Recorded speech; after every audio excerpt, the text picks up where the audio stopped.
coming away from the weekend in terms of making a run at not only the NCAA tournament, but also, hosting and all that kind of stuff. And at the top of their list of who hurt their case is none other than South Carolina. And they put at the very end a little paragraph that they wrote about the Gamecocks that says, we'll need to win a road series in Knoxville and do some serious damage in Hoover in order to host. Now, the problem with that is you're taking on the number one team in the nation in Tennessee this upcoming weekend in their home ballpark in Knoxville. And historically speaking, Hoover hasn't always been kind to you, and especially in recent history in the in the Kingston era. So that's a very tall order. As I said, I feel pretty confident in saying that South Carolina will spend the rest of its season, however long that is, on the road at whatever regional that they get shipped off to. And again, you can't do anything but look in the mirror and blame yourself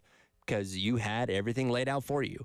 Now, yes, was it necessarily fair that you dropped as much as you did despite winning a series on the road in Columbia? It's not, but you still went into last weekend with a projected regional host at 16 against a team in Georgia that was ahead of you in those same projections, where it's like, okay, you win 2 out of 3 in this series, as you've been able to do 3 out of the last 4 times, over the course of the past month or so, then at that point you probably lock up a hosting gig, because like with when they lost the series to Arkansas a couple weeks ago, Carolina wasn't really dinged on that.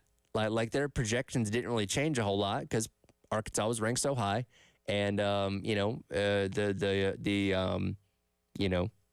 powers that be, the people that decide on these, rankings and projections didn't really knock South Carolina for that. So if you took 2 out of 3 against Georgia and then you went on the road to Tennessee and say got 1 game or something like that, there's your 500 split in your last 6 games of the year. I think that still would have been enough. That would have been plenty, in my opinion, to host a regional. But, of course, you weren't able to do that. Now you have to go in there and winning 1 game in Knoxville is not going to be easy.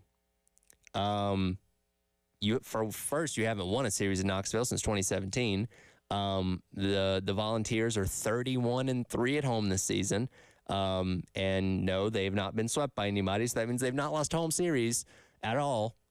Not a conference play, not a non-conference play. Like, they are amazing, in their home ballpark, which is, a little bit of a easier venue to get the ball out of. So a high-powered offense in Tennessee, aided by a stadium that, lends itself to scoring a lot of runs. South Carolina's pitching is probably going to be in trouble once again this weekend. And I'll get to what Coach Kingston had to say about the pitching in just a moment. And, there's the old cliche that everybody likes to use, and every coach and all that kind of stuff when it comes, into it. When it comes, back into it. But you really have to be aware of your seating and everything like that. Have to be aware of your seating and everything like that as well. And in fact, let's get to cut number 8 here, Dave. Coach Kingston yesterday, cut number. Eight from yesterday. Sorry, I was looking at the wrong list. 8 from yesterday. Coach Kingston talking about South Carolina, always being aware, having to be aware of where their seedings are being projected at. All the above. We walked too many guys. But again, Gainey showed that you can get it done against them. That's a really good offense, maybe the best we've seen. And I'd have to say, as of right now, it's the best we've seen. I know we have a really good Tennessee club next week, but this is the best we've seen in our ballpark. And we've had Arkansas, and we've had Vanderbilt, and we've had Texas A&M, and we've had a lot of great teams in our ballpark. That was the best offense we saw all year by far. And we just have to rise to the challenge better than we did this weekend. That was another clip from Kingston yesterday, or coming away from the weekend, talking about Georgia. This is Coach Kingston yesterday talking about his team having to be aware of their seeding.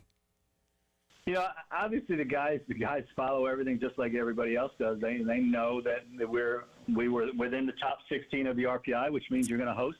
and now we're just outside the top 16 of the RPI. So, I mean, guys aren't stupid. They follow things. They know. You don't need to talk about it. I mean, everybody, at the end of the day, everybody's job is to work hard and try to win the next game. And if you do that enough, then you get to host. And if you don't, then you don't. It's pretty much that simple. And again, you know, it's easy to look at this series in Tennessee and say that you're not worried about any of that kind of stuff, but you do have to be aware of what what you need to do going into the weekend. You do have to take it one game at a time to a degree, but there is a greater goal that you're focusing on, and that's added pressure.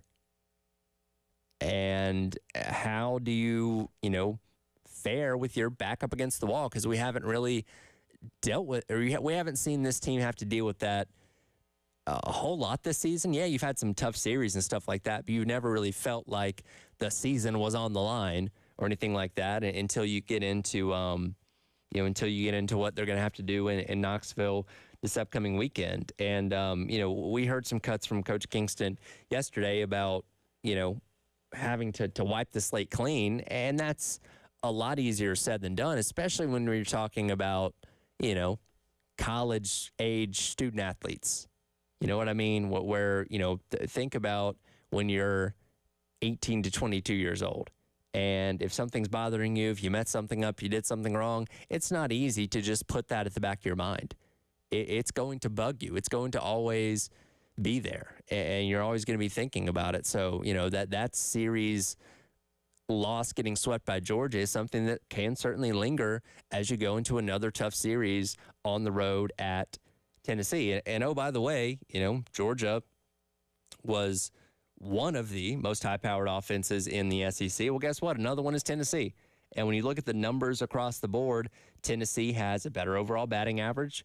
Tennessee has a better slugging percentage. Tennessee has an OPS that's right around Georgia's. They've hit only 2 fewer home runs this season. They're more aggressive on the base path. Like, all the numbers suggest you're facing a team that's just as good, if not better, than the one that you saw in Georgia this past weekend. And again, if your pitching can't be any better than it was against Georgia, I mean, why are we going to sit here and expect you to fare any better? You know what I mean? Because I'm certainly not, and I'm not, a pessimistic type of person.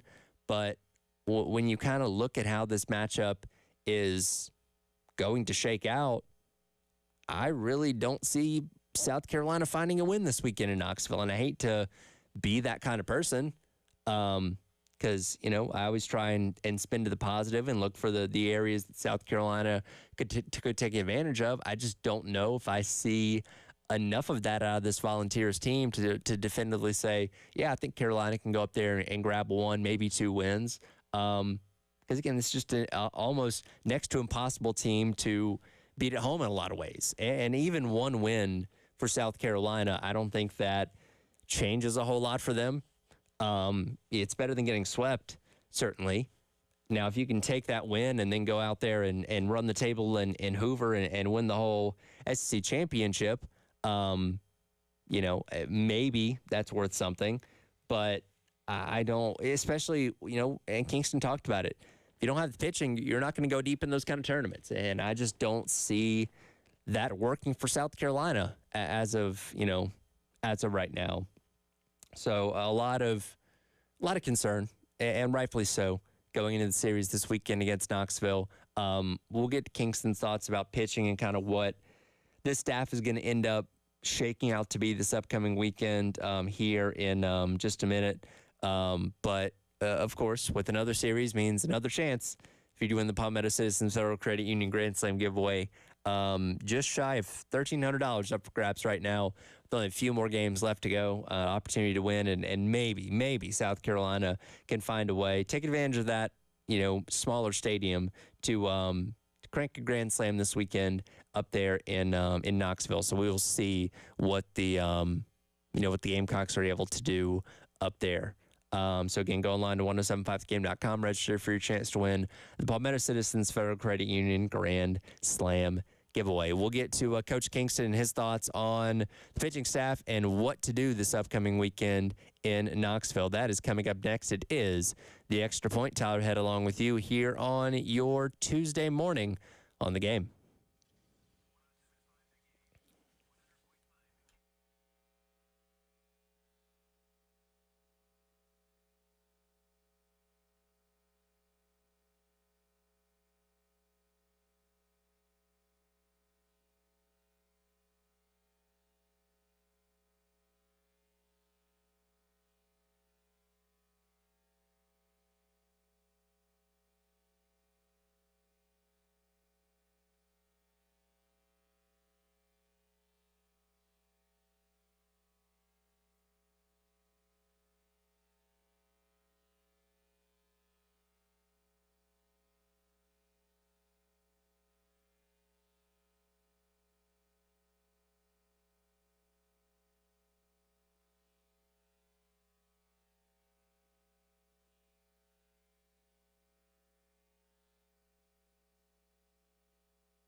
Well, we already started to talk about it this morning because, again, how they throw throughout the course of the week has a lot to do with when they pitch on the weekend. So we already discussed that this morning.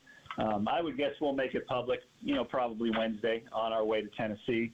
But that'll be here soon enough. Welcome back in. It's the Extra Point. Tyler Head with you here on this Tuesday. Coach Kingston yesterday talking to Jay and Elijah on the post-game show as he does each and every Monday at 3:30 over the course of the baseball season, and that was him answering the question of, hey, what's your starting rotation going to look like this weekend going into Knoxville, and was non-committal there. Now he's typically pretty non-committal early on in the week, and then it ends up being some variation of what we've seen as of late with, Eli Jones getting the first or second game start, and then, Roman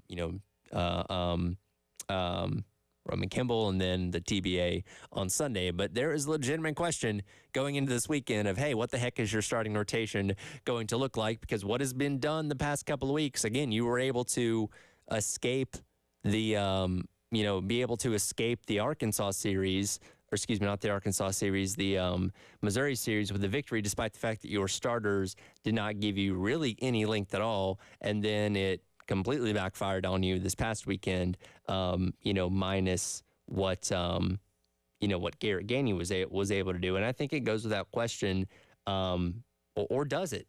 Does it go without question saying that Garrett Gainey is definitively going to be one of your starters this weekend, because he gives you something as well that you really wanted against Georgia, was somebody that was a little bit more sure-handed on the back end of your rotation to be able to close the game out. So it's almost kind of this balancing act of debating back and forth between you want somebody that can start your game really well, or you want somebody that can end your game really well, because Georgia kind of needed both of those this past weekend. And, Garrett Gainey kind of being the only one to solidly fill that role, it seems. He's obviously not going to be able to do both of those things, so you got to kind of, figure out what you want to do there. But that's kind of been the story of the season, unfortunately, for the South Carolina team, is just never finding that true balance that they were completely comfortable with. And yes, as I said, you've been doing the similar thing for the past couple weeks, where before this past weekend it was Eskew in that TBA role more often than not,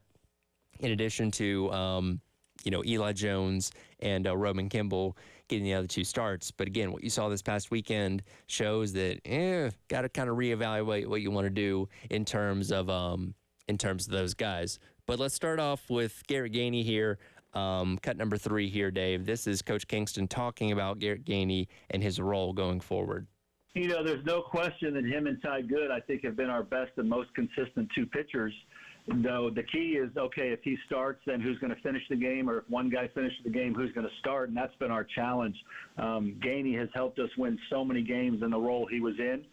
He pitched in a manner Saturday, that allowed us to win that game too. So we have to just figure out what is the best combination of 9 innings for us to get a W. And as we look into the Tennessee weekend, that we're going to approach that one way. But then as we look into the future, into the NCAA tournament, you've got to win 3 games on a weekend, and we're going to attack all the different ways that we might be able to approach winning 3 games on a weekend for the regional. So there's no question he pitched like a dominant starter the other day, and that's what I thought would happen, and it did. So we've got to gain enough confidence that if he does go to that starting role, we're going to have guys that can slam the door shut once he hands the ball to us with a lead.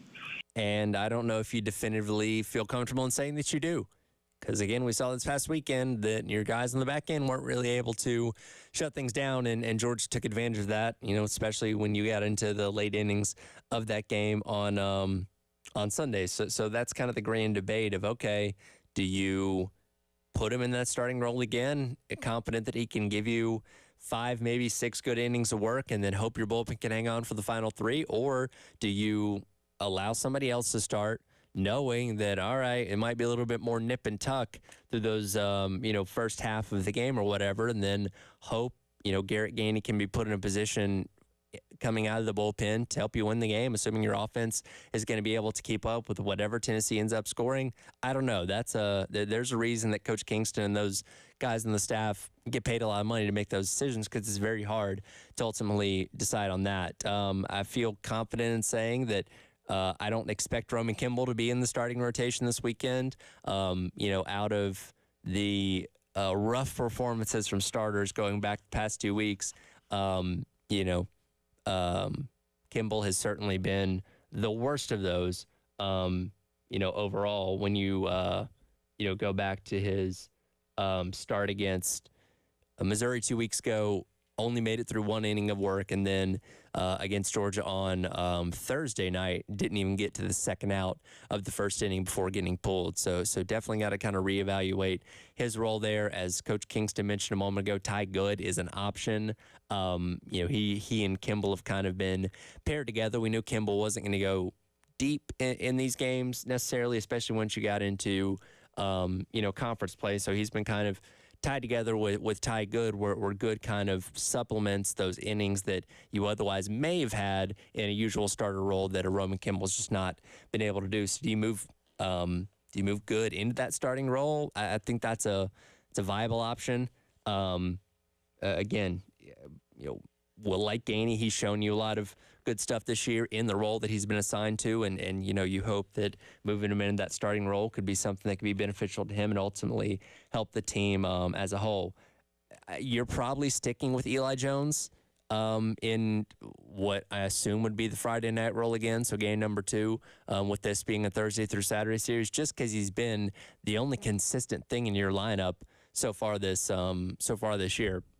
He's the only guy that's been in that rotation each and every week, and like the other guys, the past couple of weeks have not necessarily gone well for Eli Jones. Even going back to the Kentucky series a couple weeks ago, I mean, he still gave up 4 runs and only a handful of innings of work. Only made it through the 3 innings 2 2/3 against Kentucky, and then once again just got completely obliterated against Georgia, giving up his most hits on the season of 10, and then 7 runs allowed through only 3 innings of work. So he's got a little bit of soul searching to do this week, as well, to kind of figure out where he needs to be for the series against Tennessee. But not only has he been the only consistent in your lineup, he's been the only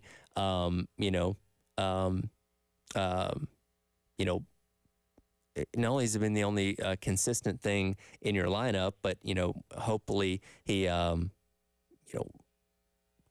get back to his form, because you don't have any other options. Again, you're looking at Gainey, you're looking at Good as saying, okay, well, these can be your other 2 guys in the starting roles, but outside of that, I'm not looking at anybody within this pitching staff saying, yeah, that's somebody that could replace Eli Jones, or that's somebody that could slide into that role. You're just kind of out of options at this point, and we'll see what we'll see what they ultimately decide to do, going into this weekend. One more cut here from Coach Kingston, cut number 4 here, Dave. This is Coach Kingston talking about trying to find these roles for his pitchers. Yeah, I think those 2 guys have the ability to pitch in the roles that we've asked them to do.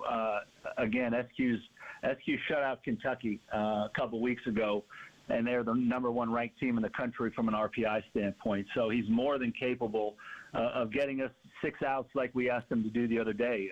He got us many more than that when he shut out Kentucky, and we just thought, okay, let's give him the ball, let him get his 6 outs, assume he'll pitch like he did in that Kentucky series, and it just didn't work out. Doesn't mean it won't work out the next time, but again, we're trying to figure out where our guy's most comfortable. Maybe he's more comfortable early in the game rather than late, and everybody's personality leads itself to some guys like the middle, some guys like the beginning, some guys like the end. Some guys are so talented that you can pitch them anywhere and they'll do great.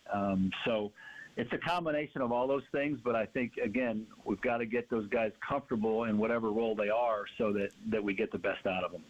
Comfortable in whatever role they are, and hopefully they can all not just talk about one guy specifically, but everybody within that bullpen and in the starting rotation as well can give you enough to hopefully maybe escape Tennessee with maybe 1 win.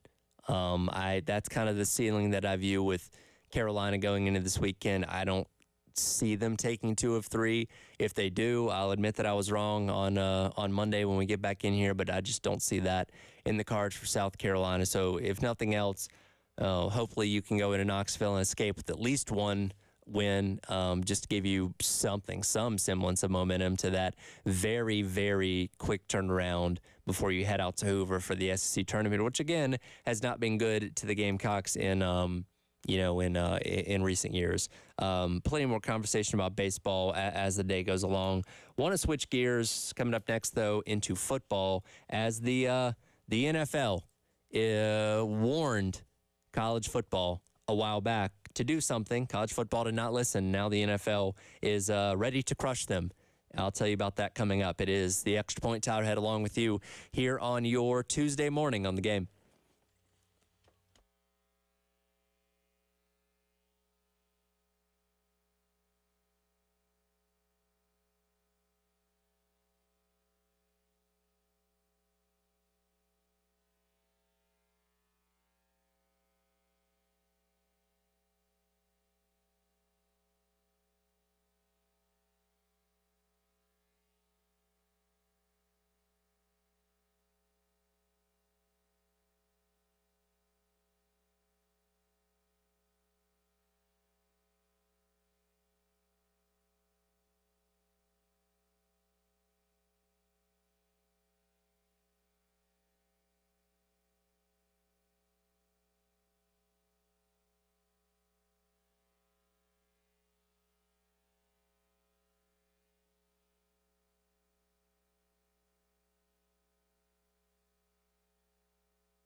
Welcome back in. It is the Extra Point. Tyler Head along with you here on The Game.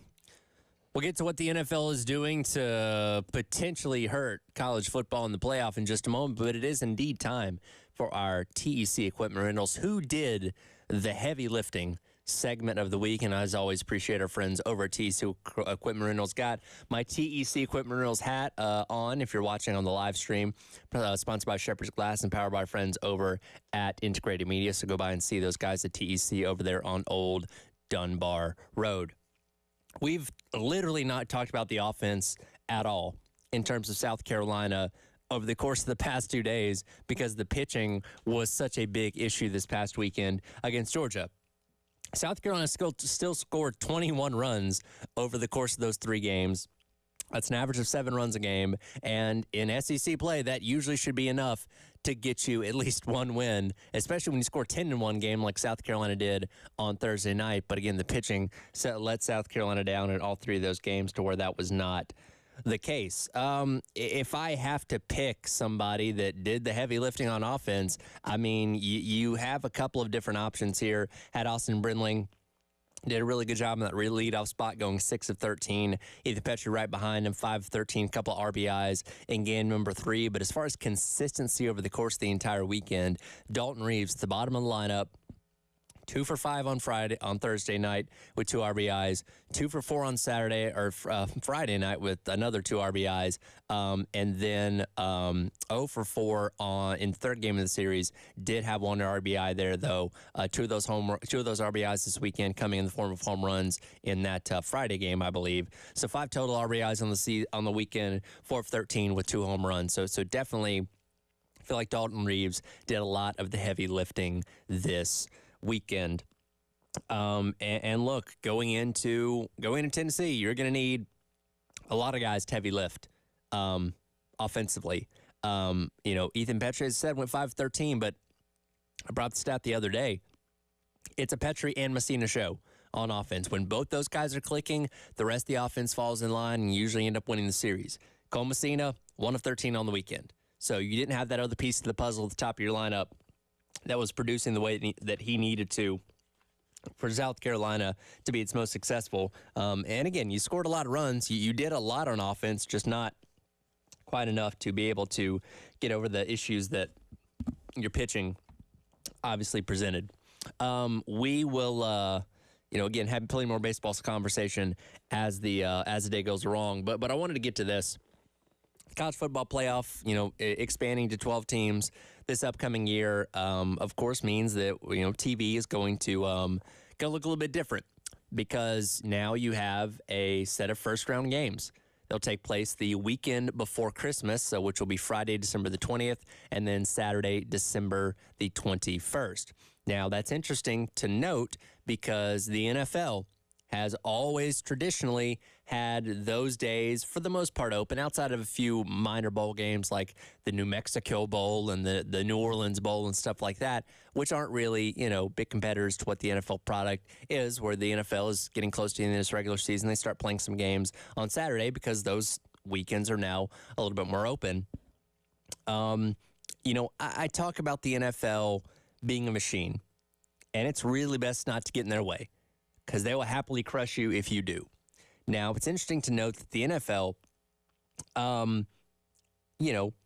saw that there was potential issue on the horizon as the college football playoff is scheduled to have 1 first-round game on that Friday night and then 3 first-round games on Saturday, 1, I'm assuming, at noon, 1 at 3:30, and then 1 at 7 o'clock to fill out the entire day. The NFL has a plan to have a Saturday night game, as they typically do, which normally is on the NFL Network. Now, the NFL advised the college football playoff, like, hey, you should probably maybe move that 3rd game to Friday night so that way we're not going head-to-head. Well, college football and whatever the powers that be they reached out to said, we're good. We're going to stick where we're at. NFL said, okay, bet. And it was announced yesterday that the NFL is moving that Saturday night game that normally would be on the NFL Network to NBC in prime time to go head-to-head with the college football playoff first-round games, which will be airing on ESPN. Now, I know here in our little bubble, not only in Columbia, but in the SEC that we're going to think, oh, it's no-brainer. Of course we're going to watch college football because that is what is more prevalent down here. Even if the Panthers were playing in that game, which I'm 99.9% sure the Panthers are not going to be in that kind of primetime viewing spot, in late December. Well, while most of us are going to be tuned into college football, the rest of the nation likely going to favor the NFL over the college football playoff. College football playoff will still pull in good numbers, but the NFL dominates whatever it goes up against 99% of the time themselves. So the college football playoff, whatever that third game ends up being, and again, you're going to have some high-profile teams playing in these games because, it's going to be seeds 5 through 8 hosting and then seeds 9 through 12 going on the road to whatever venue they get assigned to. And what are going to be very, very big matchups. But again, the NFL's the NFL, and you can't beat them in ratings no matter what. And again, they asked nicely. They said, hey, we see this is going to be an issue. We'd love it if you moved that third game to Friday night instead. Have, one game in the late afternoon on Friday, one game in the prime time, and then, pop your 2 games in the early afternoon and late afternoon. And, then you're out of our way and we'll do what we're going to do and not have an issue here. Think about this. Remember on, was it New Year's Eve? Yeah, New Year's Eve, where you had the Orange Bowl played at 4 o'clock in the afternoon between Georgia and Florida State. And then that was it for college football on New Year's Eve, a day that has historically always belonged to college football because the NFL and their partnership with ESPN wanted to put on a quasi Monday night football game with the Cowboys and Lions. Like that, the NFL superseded a college football tradition on what has historically been one of their days with December 31st. And, that just shows you the strength and obviously the numbers that the NFL pulls in. I don't remember what the numbers on that game were, but I'm sure they were ridiculously high. So here again is the NFL saying, hey, we know we dominate this. We're giving you a chance. Move out of the way. It almost kind of reminds me, and again, there's no central figure when it comes to college football. There's so many committees and this and that and stuff like that.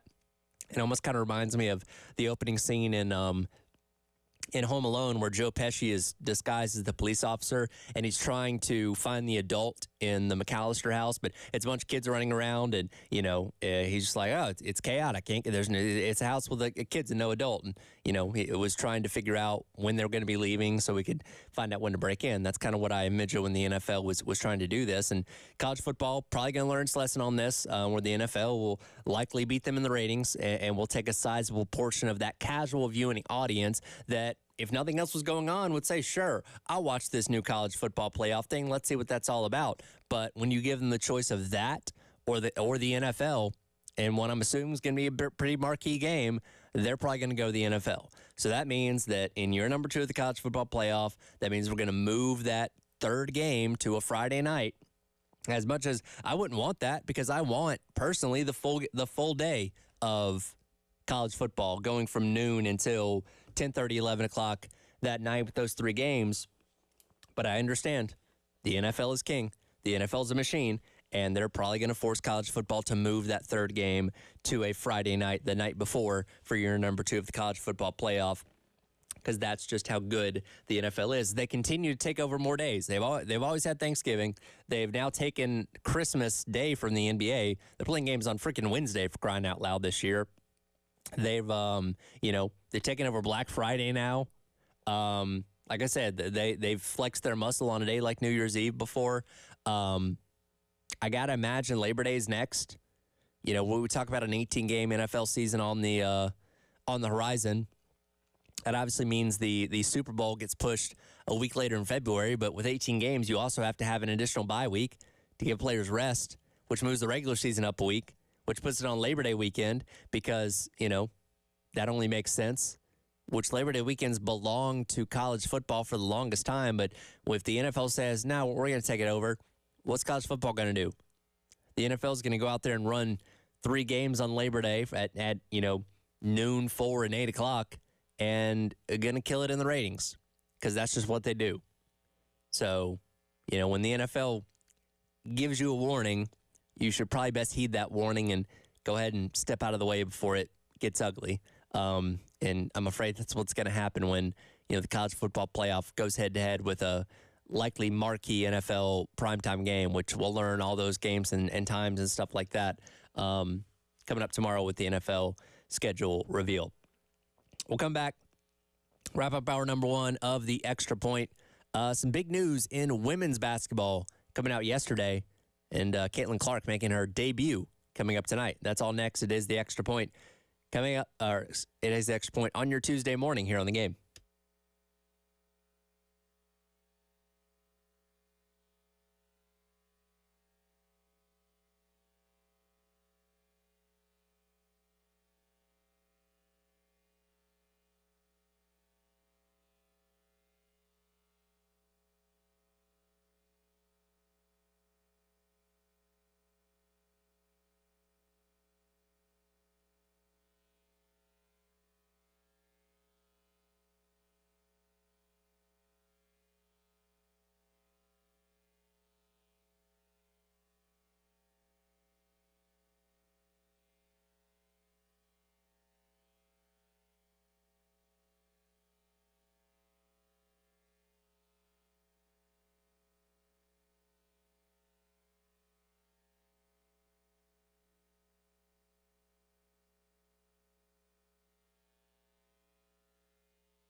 So from the bottom of my heart, I appreciate you. I value you. I wish I could give every one of you a hug. Please come back next year. All right? Promise me that you'll fill Carver Hawkeye Arena again next year. Let's go, Hawks. Welcome back in. It is the Extra Point here on the game. Tyler Head along with you. That was the voice of Lisa Bluter, the head coach of Iowa women's basketball after it was a championship celebration for the team after the season ended, where, of course, they came up short to South Carolina in the women's national championship game a little over a month ago now. Can't believe it's already been that long. Nobody knew it at the time, but that would be her final address to Hawkeye Nation as the head coach of the Hawkeyes, because yesterday she officially announced her retirement after 24 years at the helm coaching Iowa women's basketball.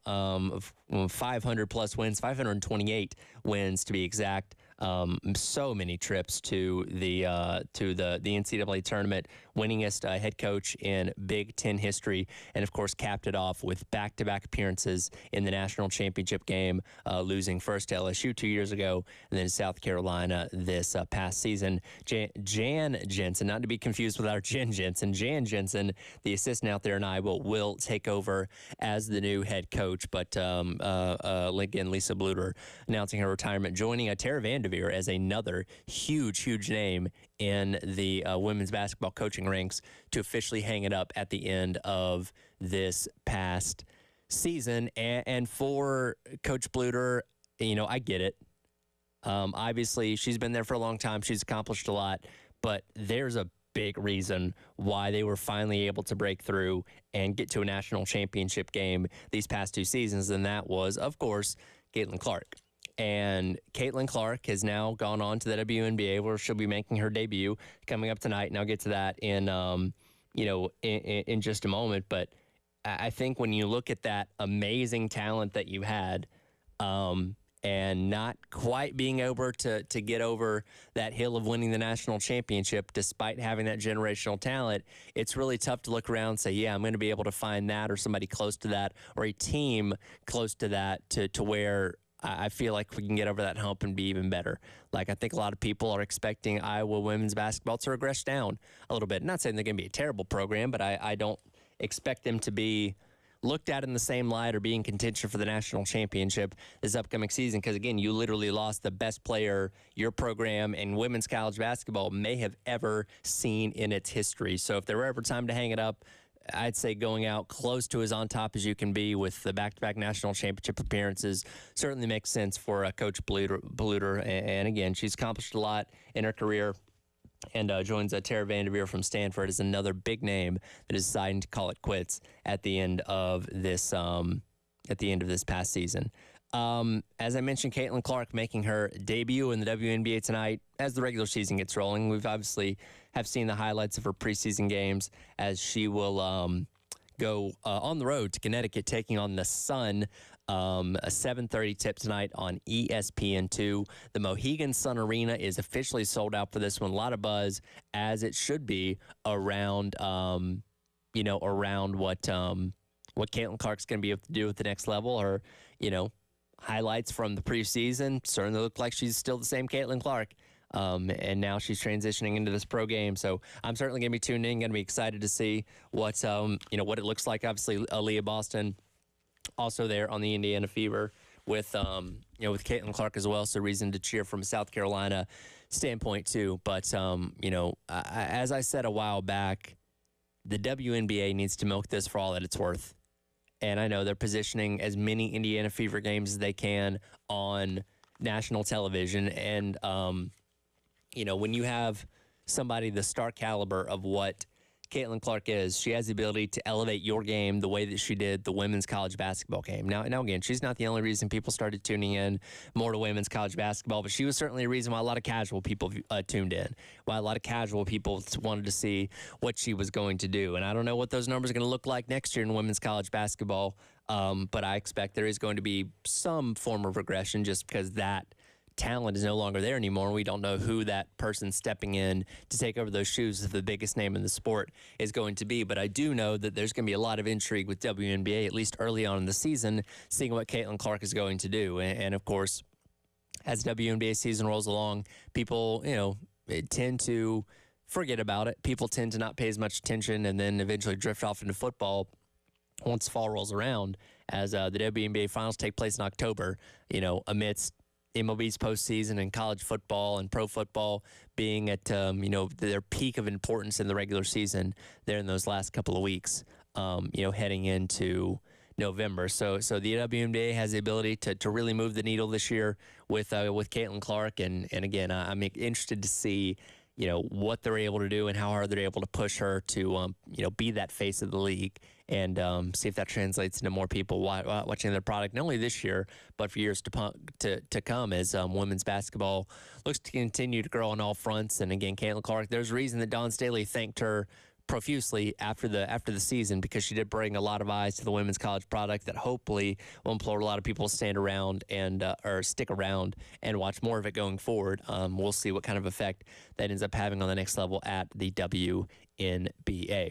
That'll do it for today's edition of the Extra Point. Coming up next, it is the Garnet Trust Hour. Our guy Mark Benoit joins us once again as we have a lot to get into in regards to NIL in the state of South Carolina, as well as things going on Capitol Hill and in the courtroom as well in terms of the NCAA. It's all coming up next on the Garnet Trust Hour. This has been the Extra Point. Tyler Head along with you here on your Tuesday morning on The Game.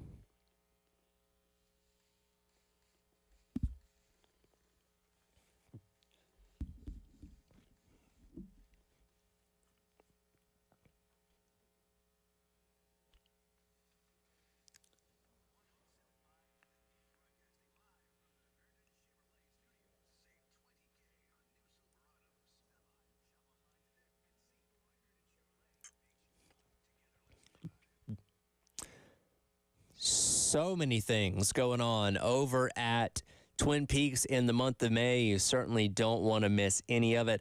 Hopefully you were able to get down there with your mom on Mother's Day and celebrate with mimosas, sangrias, and much, much more. As I mentioned last week, Miss Twin Peaks voting is officially underway. For 2024. You can vote on Miss Popular. It's officially live. Head over to MissTwinPeaks2024.com to learn more about the contest and cast your 5 votes for your favorite Twin Peaks girl. World Whiskey Day coming up at the end of the week on May the 18th. And Twin Peaks is your source for some of the top whiskeys on the shelf. Celebrate World Whiskey Day with a tried and true flavor. Try something new over a crystal clear ice ball. Allocated whiskeys do vary by location. Head down Twin Peaks in the Vista to try yours. Again, Twin Peaks, our friends down in the Vista.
Welcome back in. It is now time for the Garnet Trust Hour here on the game.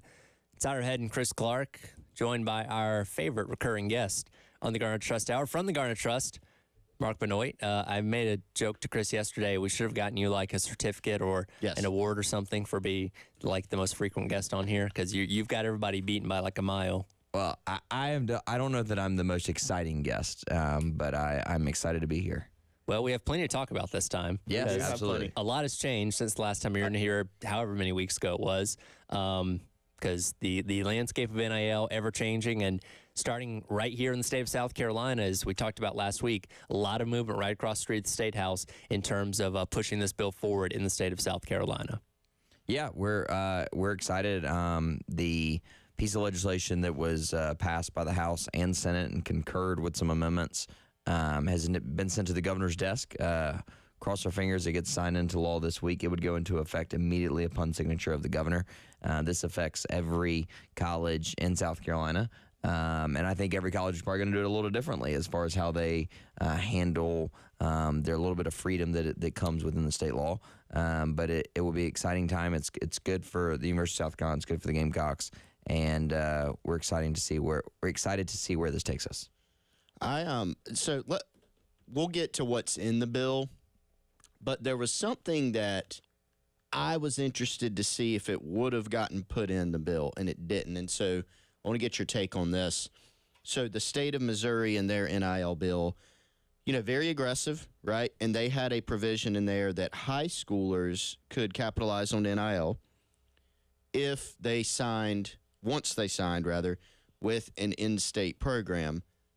Voila, Missouri is the only major in-state program there. Sorry to Missouri State and whoever else. The newest FBS program, Missouri State. That's right. They just paid the $3 million entrance fee or whatever it is to get in. It went from $10,000 to $3 million. I guess Coastal was probably glad they got in whenever it was cheap. Inflation really got them. But yeah, that's a good point though. So yes, I should include Missouri State now. Maybe they could have used this. It's a little bit different competition than what South Carolina deals with Clemson or something like that. But fair point.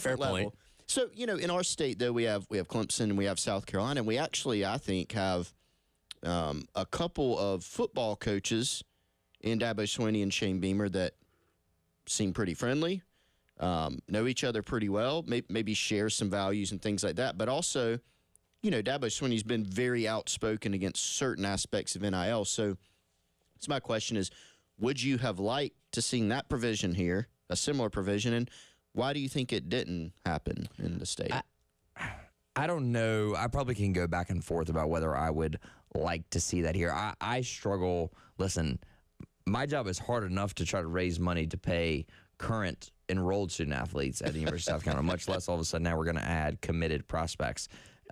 So I am probably indifferent about it as a whole.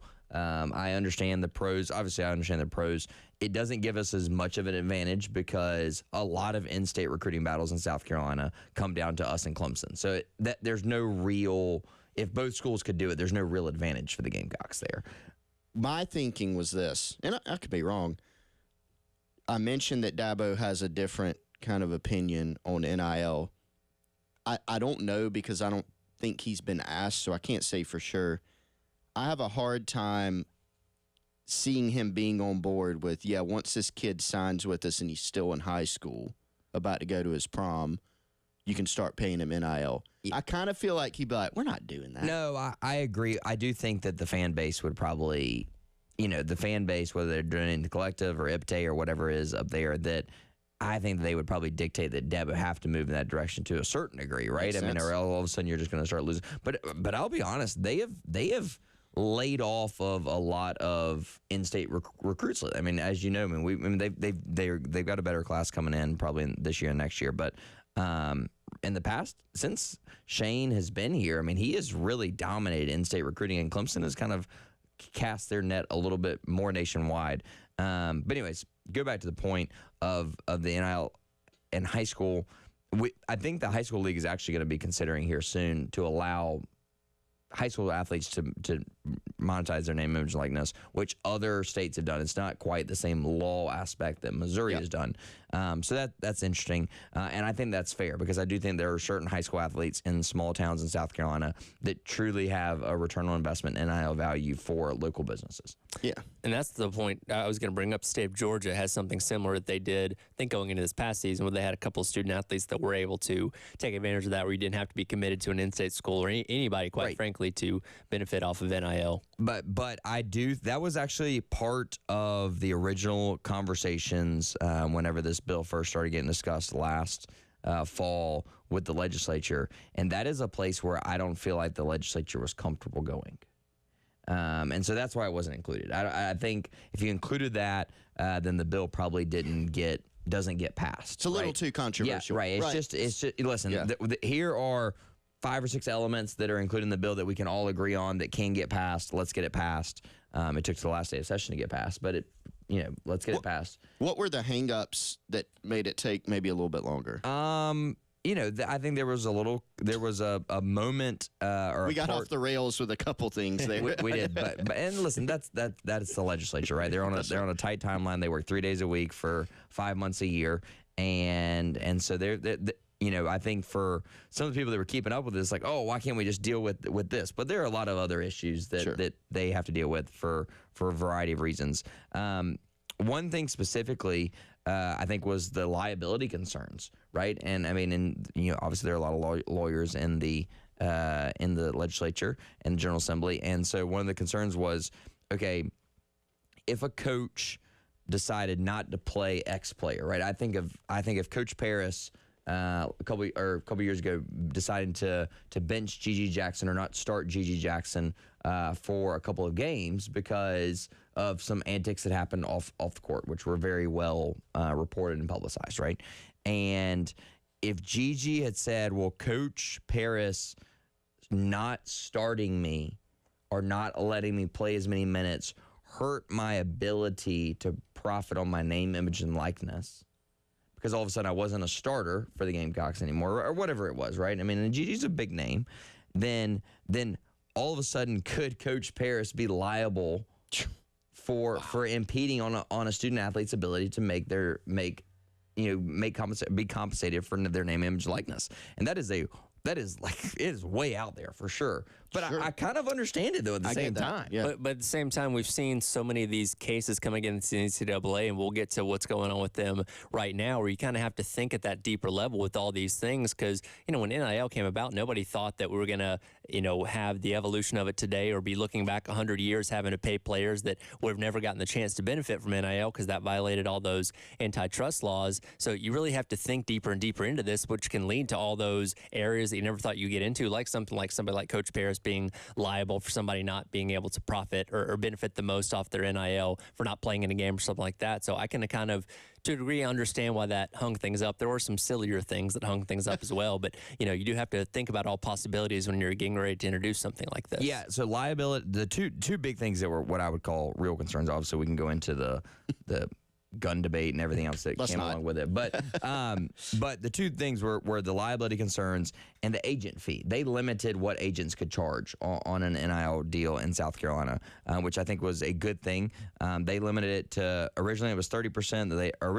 There was no limit, and then they put a 30% limit on it. They amended the limit to 20%. So that was something that was talked about. So that means that any contract signed in South Carolina, in the state of South Carolina, with a University of South Carolina athlete or a student athlete that goes to a college in the state of South Carolina, their agent would not be able to take more than 20% of the cut from that. Was the former NIL bill that was, passed, then suspended, so the last one, was the agent 10% cap, or was it 20? I don't remember. I want to say it was 10 because that got some pushback, shockingly, from agents.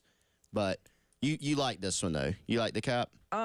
I don't, to be honest with you, I probably think it's probably too high, because in reality, what we've seen in the world is that a lot of these agents aren't taking a significant cut of this money in the hopes that they can sign this player now, and that they end up signing one day an NFL or NBA or WNBA or MLB contract, and in the hopes that they would represent them at that point in time, which all that stuff goes out the window because it's governed by the NFLPA and everything else, which I think it's actually 3% in. But it's based on, it's 3% on a salary, right? And then if they get endorsement deals, I think they're, it's a private percentage outside of that. But so I think that's the hope, right? I mean, the hope is that if you are, X person, Spencer Rattler's agent, right? That you did it for free for him in college, and that he could go to the NFL, and you're going to get a cut of his salary agreement that he has to with the New Orleans Saints, and then whenever he signs all these deals, then they're going to get a cut of that as well. Yeah, and that's such a competitive space. Right. When you get in the pros, you're seeing agents do all sorts of things. Even like I've seen agents on the first pro contract, I'm not taking a commission. Right. Because now you're worried about holding on to guys for contract number 2, which is normally a bigger really one. the real money contract. That's your cash cow. But yeah, so now you're starting this competition, so to speak, even earlier for guys. I've seen a lot of. There's been some kind of bad actors, and a lot of people blame it's the kids. I think I tend to think the adults in the room have been a big part of the problem with NIL. And I know we'll get into some of that later, but you heard some bad agent stories, right? I tend to think, like you said, Mark, that agents have the most value if they're actually helping their guys get true NIL opportunities. What I mean by that is those brand deals, right? Absolutely. If you go to, if I went to Tyler and said, Tyler, I've got you a deal with, we won't give anybody free advertising, but X company, and they're going to pay you this, and you literally didn't have to do anything except be Tyler and do your thing. Awesome. That's more true value. Whereas like on the, I know you won't take offense to this, Mark, like on the collective front, it's a little bit more about like your value to the roster and things like that, as opposed to, how many social impressions can you get? I mean, that's just kind of how it is now. Right. No, I mean, and I mean, absolutely. There was a player, I think, last year at Florida that signed a deal with a agency, and I think that he had to he didn't take any. The agency didn't take any commission off of his NIL deal with Florida Victorious, but then took 30% of his initial contract in the NFL or something like that. I mean, It was like something like it was way in the future, right? It's like an Ohtani deal right here, right? Where we're getting nothing up front, but then 20 years from now, you're still going to be paying this agent. And I mean, the reality is that all of a sudden you've got a 17 or 18-year-old that gets into college, gets an NIL deal with a collective or a company or whatever it may be. I mean, they don't know how to work this stuff. And so then all of a sudden they need to hire someone that is kind of representation. And then on top of that, and then they want to have someone they trust and can take care of them. I mean, and then these agents are just trying to, some of them are trying to help it for the good of the athlete. Some of them are trying to help it for the good of themselves.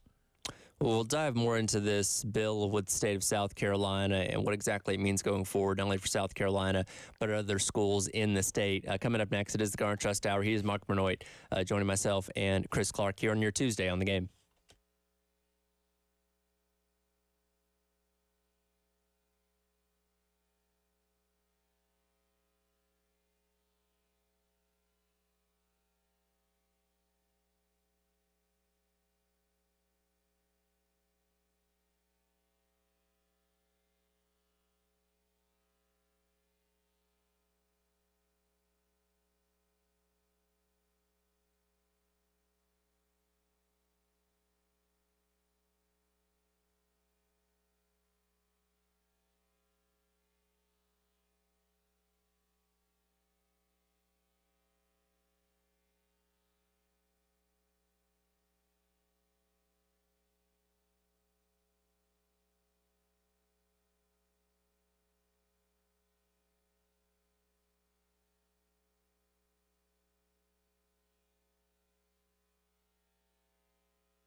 Welcome back in. It is the Garnet Trust Hour here on the game. Tyler Head and Chris Clark along with you. Our friend Mark Benoit from the Garnet Trust hanging out with us on this Tuesday, continuing to dive into the new NIL bill for the state of South Carolina that, as we mentioned a moment ago, is waiting the official signature of the governor to officially go into effect. This bill would essentially bring the colleges themselves to the table with these negotiations through NIL. What specifically does that look like? Can you kind of elaborate on what that would mean? Yeah, so it means, and for us, it's not going to change a whole lot at South Carolina, but as a whole, it would mean that the student athlete could enter into a deal with the athletic department, or, for example, I'll give you a good example. If you haven't noticed, on any type of game promotions, there are no mention of players, right? So there used to be, I remember growing up, I would keep tickets because there'd be Jadeveon Clowney and there'd be Stephon Gilmore and Devontae Holloman and it's kind of like, oh, well, we beat Tennessee and Jadeveon Clowney was on the ticket. I literally have a collection of these, right? But since NIL has gone into effect, then they don't advertise. There are no players on the tickets. There are no players on programs. They're listed as a roster, but there are no official, because they kind of feel like that is their name, image, and likeness. They're selling tickets or selling programs or selling, posters or whatever with the players. And I remember then Chris, I know for sure you'll remember this, back in, I think it was 2012, 2013, there's an awesome pregame, poster of the schedule poster with Coach Spurrier in the middle, and it had Alshon, Jadeveon, Connor, Marcus. I think it was 2012. I guess it would have been. We were at the height of the 11-2 run, but they can't do those anymore. So those kind of things would be allowed under this, and the school would be able to, the Gamecock Club or the university would be able to compensate them for their name, image, and likeness. So that's a big deal in the aspect that they are actually now going to be allowed to advertise for the university as a whole and be able to get name, image, and likeness payments. The second thing is that the Gamecock Club will be able to offer points to their donors for donations to Garnet Trust or the Garnet Trust Foundation, and then they would also be able to sometimes use assets within the university to sell those things. So right now the Gamecock Club is a separate fundraising arm of Garnet Trust.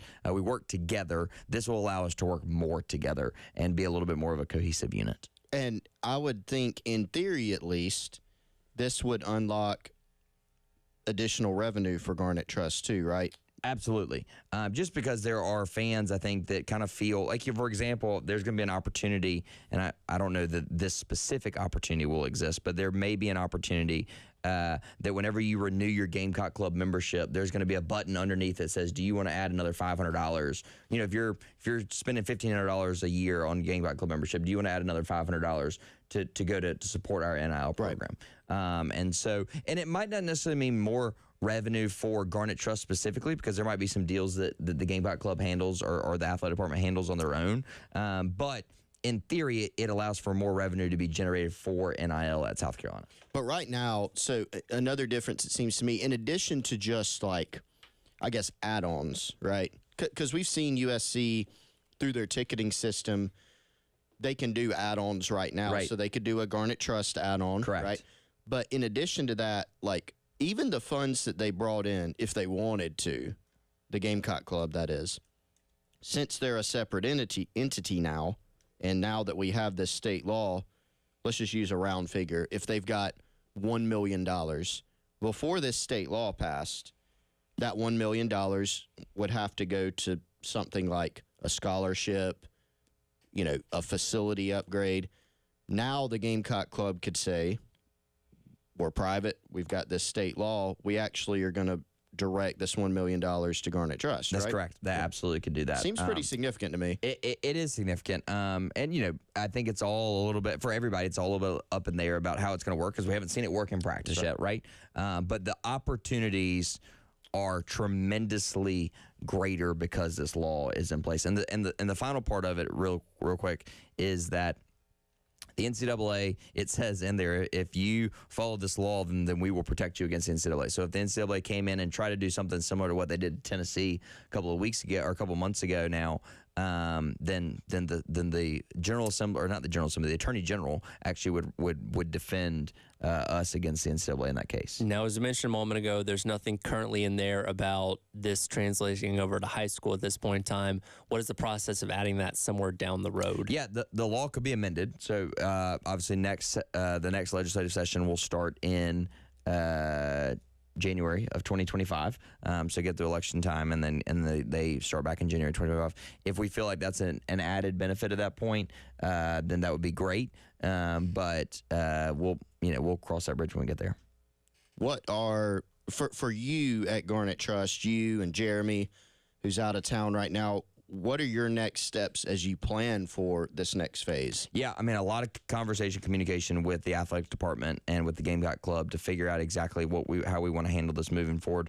We've been keeping track of a lot of things for the past 6 months or so to make sure that we're all kind of ready to put this together. The Gamecock Club has become privatized. They aren't officially operating as a private entity yet. That'll be in about a month or so. And so that will also help us in a big way as well. And so it's a good thing for everybody.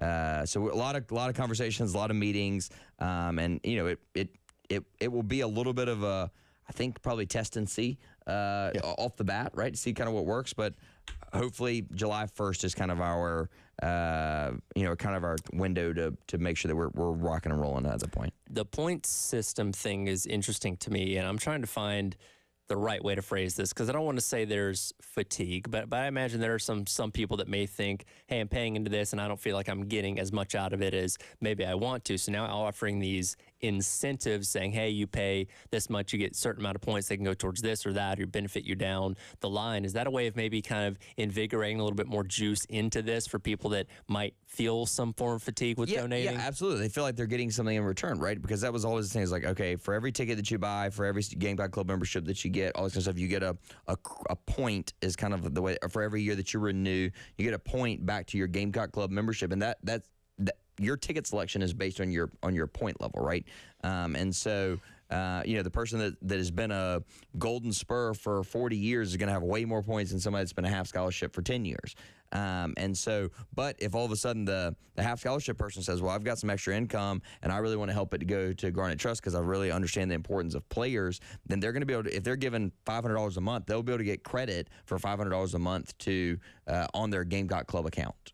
I think it just illustrates how much over the past, how long has this been going on now? Basically almost 3 years, right? 3 years for in July. It's just very interesting to look back at the outset and how wild this was. Like, we just don't know what any of this is, how it's going to go. We were talking about it yesterday. South Carolina had its state law, drafted, passed, all that stuff. It was going to be 2022. The AG came in, said, actually, it's right now. And then, there was this race for all the states almost in the entire country to pass a bill. Then there was a race to erase the bill. And then now there's a new race, like, okay, now we need to pass this other bill. I really think a big part of it is exactly what you said, like protection from the NCAA, especially now that there's a couple, like Tennessee, like you said, Florida State got dinged by the NCAA for doing some stuff that really is going on everywhere. And so now you can look at it if you're a state legislature and the colleges using the state legislatures really as a proxy to do this, and just say, hey, if we put it in our law, like, what are they going to do? Go to law court? Supersedes a regulation. That's right. And the NCAA then has to take a state to court, and I don't think they want any part of that, given what's going on. Yeah, I think their hands are wrapped in lawsuits right now, and so I don't think they're exploring more lawsuits. But I absolutely think it's a great step in the right direction for us. We're excited. I can't sit here and say everything is going to exactly happen because I don't think any of us know. But listen, I told somebody the other day, a lot of people look at this time as harmful or the Wild West of college athletics. We are just going through a period of change, and it has been a 3-year period of change. And to be honest with you, I think we are nearing we're nearing the end of the period of change. The change is not done yet, but I think we're getting I think these laws getting passed by a lot of states, I think some of the house case settlement stuff I'm sure we're going to talk about. We are nearing the end of what will probably be the foreseeable future for college football and college sports. There's certainly some change potentially on the horizon with that house case. From a national standpoint, we'll dive into that coming up next. Quick reminder, Craft Beer Card is back. You can spend $30 a brewery at 12 different craft beer locations. It's a $360 value, all yours for just $79.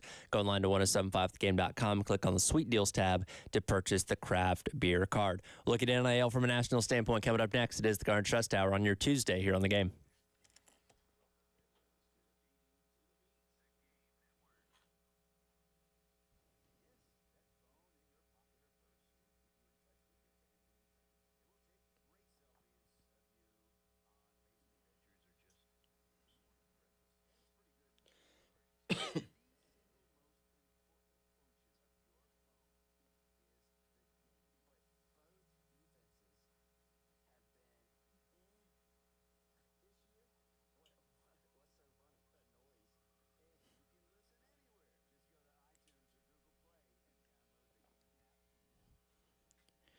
Want to let you know about one of our great partners here on The Game. It's our friends over at Integrated Media. Whether you need something as simple as mounting a television or a complete smart home system, they can take care of it for you. Go to their website, integratedmediainc.com. Follow them on social media, Integrated Media Columbia, or give them a call, 803-948-8327. Ask for Michael or Nathan. They've been to my home. They've been to West Mitchell's home. They can go out to yours, too. They can go to your home or your business and do everything, again, from mounting a TV, audio, video, making sure your internet is operating at its peak, home theater, security and cameras, or complete smart home or smart business solutions where you can control all of your lights, devices, thermostat, and security and cameras from the touch of a button. IntegratedMediaInc.com, or give Michael and Nathan a call, 803-948-8327.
Welcome back in. It is the Garnet Trust Hour here on the game. Tyler Head, Chris Clark, along with you on this Tuesday. Mark Benoit from the Garnet Trust joining us once again here, talking about all the latest going on, both locally with the new NIL bill in the state of South Carolina, soon to be signed off by the governor and put into effect immediately, as well as what's going on nationally as the House versus NCAA case nearing a settlement that is really set to change the foundation of what we know college sports to be, and the ripple effect that's going to have. As you mentioned, a lot of things going to change soon, but could finally maybe set us on a more calm foundation going forward for years to come. Yeah, I mean, it's I knew we were. It's kind of wild. I feel like for the last year, I've been saying, listen, 18 to 24 months is probably where we are until we kind of get out of this area. Well, now I feel comfortable in saying it's probably 12 months. I mean, we were very close. I think we probably know something, hopefully, by the middle of the year.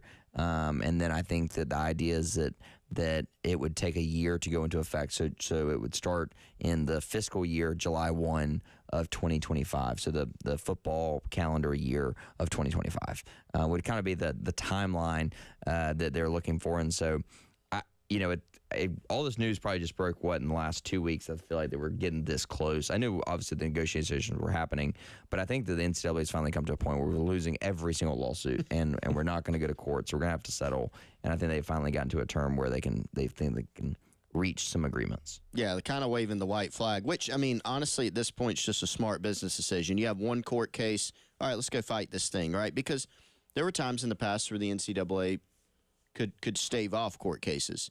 Number one, they weren't getting sued as much, like just the volume of it. But now they're getting sued, left and right. And as the losses pile up, that has caused others to be like, ooh, we want in on this, right? And so it's honestly just smart and makes a lot of sense to eventually come to some type of settlement. I was reading some of Ross Dellinger's reporting on Yahoo. He does a fantastic job, very well-sourced guy all across college athletics and college football specifically. And, talking to some of the attorneys that have either followed the case or been involved, like one of them just said, look, we're sitting across the table from the NCAA going, our price to settle, just keeps going up, as y'all lose and lose and lose and lose. But right now, man, the price tag is going to be expensive for a settlement for the NCAA, to where this is going to change how the NCAA has to operate. $2.9 billion with a B in back damages for players. This is a proposed settlement agreement. Future revenue sharing model that's about $30 million annually per school, and then scholarship and roster structures. So pretty big numbers there. Yeah, I think that the more, based on my kind of understanding, is the NCAA has agreed, okay, if the schools can take care of the future revenue sharing piece, that the NCAA will handle the retro piece, right? So, they're making about $1 billion a year off of the NCAA basketball tournament.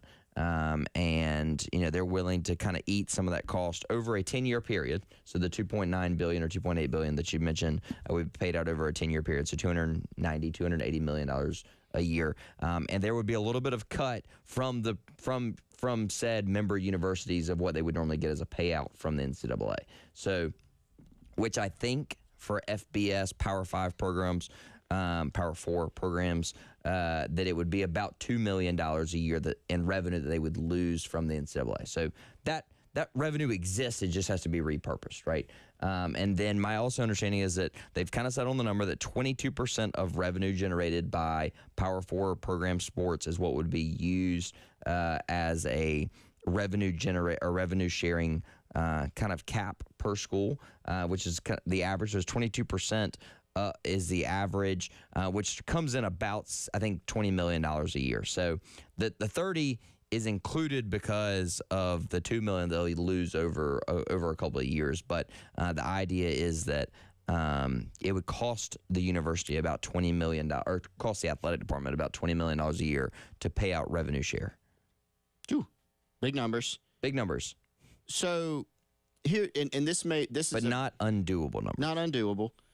This is a very, I think, basic question, but let's say the settlement agreement gets reached, right? So you've got the back pay aspect, and then you have basically, collective bargaining with current/future athletes, right? I mean, when an athlete signs a financial aid agreement with the school, are they subscribing to we're good with this arrangement? Like, is that how it's going to go? And like, I what's think the that practical? and I don't know. I was reading this morning, and I think that that's probably where like the NFL has. I mean, that's where they agreed to collective bargaining. They say, okay, well, we're going to renegotiate this thing. They do it once every 10 years. I don't know in the NFL how often they do the CBA, but so I don't know if that means that will eventually go down the. The idea though is I think from the NCAA is if they can get this part settled.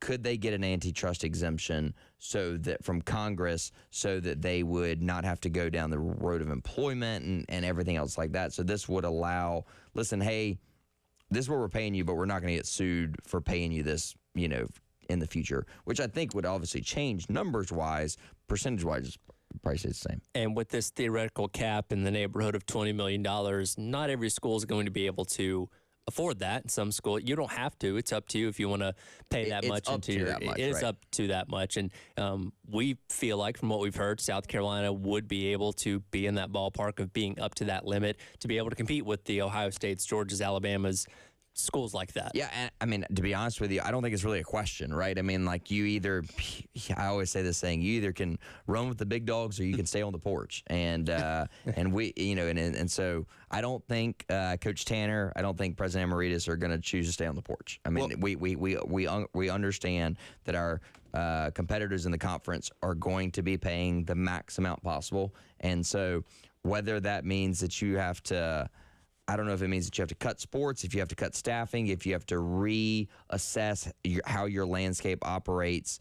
And I'll be honest, I noticed this. I think with Texas A&M's athletic director when they got hired from Nebraska. There was a part of the force majeure clause in his contract said, and this is your compensation unless the structure of college athletics changes. Right? Or the funding structure of college athletics changes. And so then all of a sudden, okay, so then are we going to go from ADs that are making $1 million a year to maybe it's okay, we're going to pay the AD $500,000 a year, right? And that's kind of the going rate. Are we going to go from a place where the top end coaches are making what now Kirby Smart's making $13 million? Or are we going to go to a place where maybe the average college football coach makes $5 million, right? Something like that. And so I do think that is, are we getting away from, because I think the problem is that you've had so much revenue increase in the last 20 years into college sports that really coaches' agents have said, okay, well, my guy's running this thing, right? And he's creating some of this revenue. He's got to get a better cut of the pie. It's the same for women's basketball, men's basketball, baseball. I mean, every coach salary has gone up. So then are we going to see that reined in a little bit because it's like, all right, now we're having to pay the players. So we're not, the players are just as important to this process as the coach. And so I think that, maybe you're going to see, I think you're going to even see some institutions where the coach says, okay, they signed a $7.5 million a year paycheck, they're going to cut back to a $5 million a year paycheck so that they can help their university make sure they can attract the top talent. Well, and you look at like Steve Spurrier's first contract he signed at South Carolina. First $1 million coach at South Carolina, right? Yeah, and it I mean $1 million, right? And even then that was like, oh my gosh, like the coaches' salaries have become bloated. Like you can't look back and say, well, $1 million then is 13 today. No, it was not. We've had inflation over that time, but not that much. And so that actually has played a big role, I think, in players and people that represent players looking around going, wait a minute. We have multiple coaches making $10 million a year. I would say the players are the most important thing. There's never been a coach that's won a championship without great players, right? Never, ever, and there never will be. And so that's one reason that this thing has gotten so – there's just all these different, pressure points that have caused, I think, the dam to burst. One thing I'm interested in to do on the other side, Tyler, Mark, I want to ask you about what the role of collectives like Garnet Trust will be once everything kind of settles with this House case. We'll hit that to wrap up today's edition of the Garnet Trust Hour coming up next on your Tuesday here on The Game.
Welcome back in. It is the Garnet Trust Hour. Tyler Head, Chris Clark, hanging out with Mark Benoit from the Garnet Trust for a few more minutes here. We've talked about the changing landscape of college sports on the horizon with the settlement coming from the House versus NCAA bill. And Chris posed an interesting question there right at the end that, you know, with this new future of athletes really becoming employees of the university, this $20 million cap for schools to spend up to, what role would something like the Garnet Trust and collectors around the country then play in player compensation?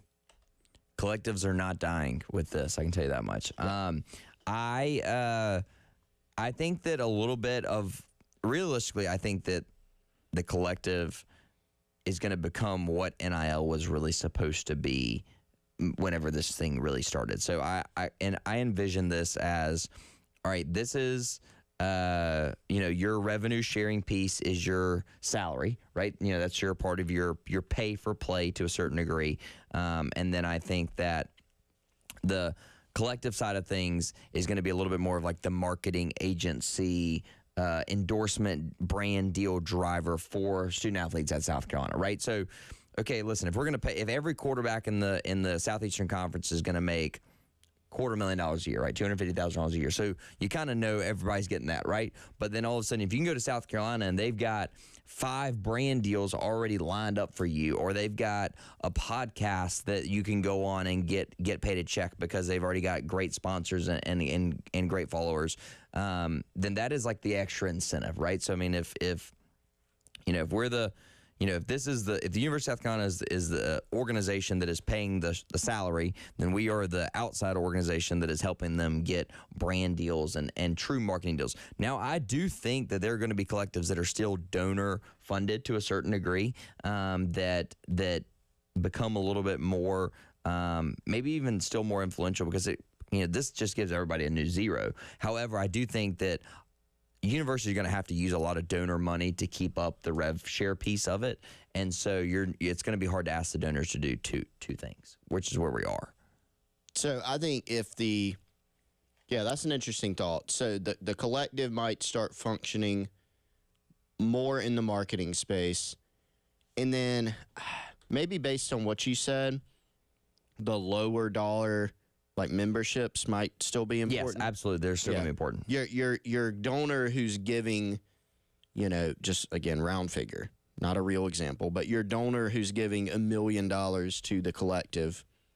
Some collectives have, tax exempt status. Some don't. Some have had to back off that because they weren't doing it the right way.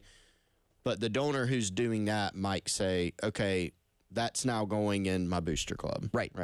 And then, but your $10, $25, $50 a month people, if that membership program continues and maybe even gets better, that's not insignificant, right? I mean, you can absolutely. Still do a pretty, there are plenty of collectives that probably do close to $1 million, if not over $1 million in low dollar revenue. And so all of a sudden, if that can pay for you to have a full scale marketing agency and you go out and get brand deals, then that's if you can spend $1 million using the membership program and go get $5 or $7 million worth of deals for players, then all of a sudden you're $5 million ahead of other schools. Now, I think every school is going to be doing something like that, but the day of asking somebody for $10,000, $25,000, $50,000, $100,000, $1 million, whatever it is, to fund us to be able to compensate student athletes for their name, image, and likeness is probably going to be of a bygone era a little bit. Now, would there be any concern with this new model that people would look at and say, well, the school's going to take care of it, I don't need to give to the collective anymore? Yeah, I think that's a concern,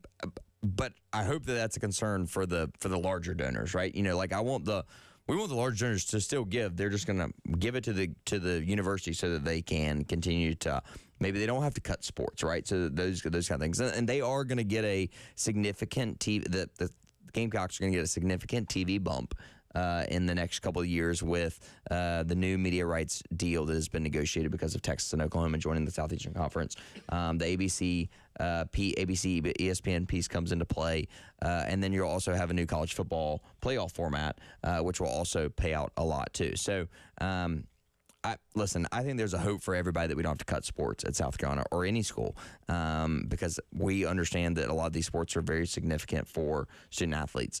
However, I do think that I do think that we're going to become a little bit more membership focused and more brand focused in the future. Mark, last couple minutes here, I want to take us just to one of the Gamecock sports. Now, you're a big basketball guy, as we know. You're big all Gamecock sports. I'm a big all Gamecock guy. Yeah, you are. But I feel like basketball may be a little bit of a soft spot for you. So, thoughts on the transfer portal performance for South Carolina and just the recruiting class in general? For Excellent. I will tell you, I am a big believer since Coach McGuire left, who did it very differently at South Carolina. Every coach that's had any inkling of success at South Carolina has been led by South Carolina players, right? Obviously, you look back at the Fogler years, the late Fogler year, or the early Fogler years. You had Kerry Rich and a local guy who's still part of the program. You had B.J. Mackey, Melvin Watson, all South Carolina guys, right? Fast forward, even you look at like a couple of those Dave Odom years. You had Ronaldo Balkman, Carlos Powell from South Carolina, Sam Muldrow under Darren Horn, who was Defensive Player of the Year in the conference. And then you fast forward to Frank Martin, and you've got the year that you made it to the Final Four. Then you had a bunch of South Carolina guys. And then now we're adding a bunch more South Carolina guys. So I think it's a really good program, or a really good thing for the program. Plenty more exciting days ahead for South Carolina men's basketball. Appreciate it as always, Mark. I'm sure we'll have you in here before too long once again to discuss whatever changes between now and then. Thank you so much. Garner Trust Hour in the books. Gamecock Central Takeover Hour presented by Firehouse Subs coming up next here on the game.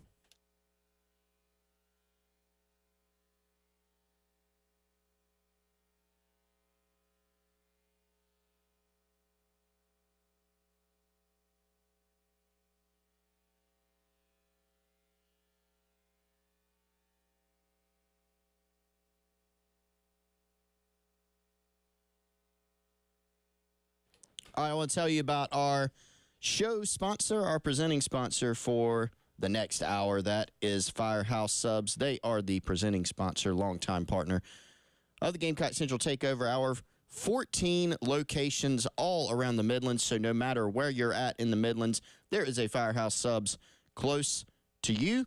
There's one right down the road from us right now in the studio at 633 Main on USC campus. And, man, I might just have to make a stop by and check out the barbecue Cuban sub. It's new. It's limited time only. I've had it before.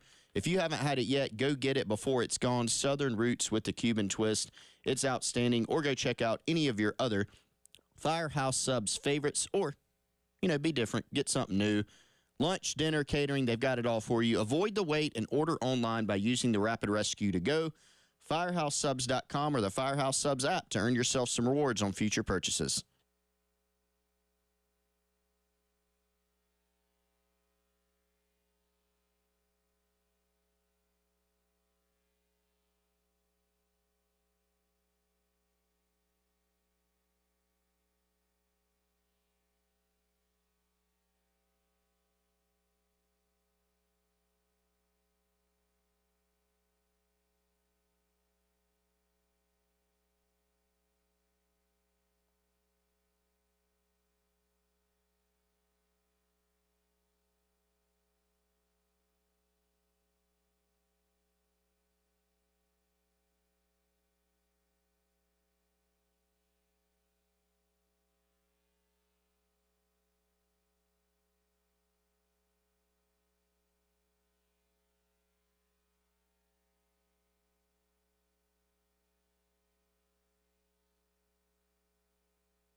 You can hear me, right?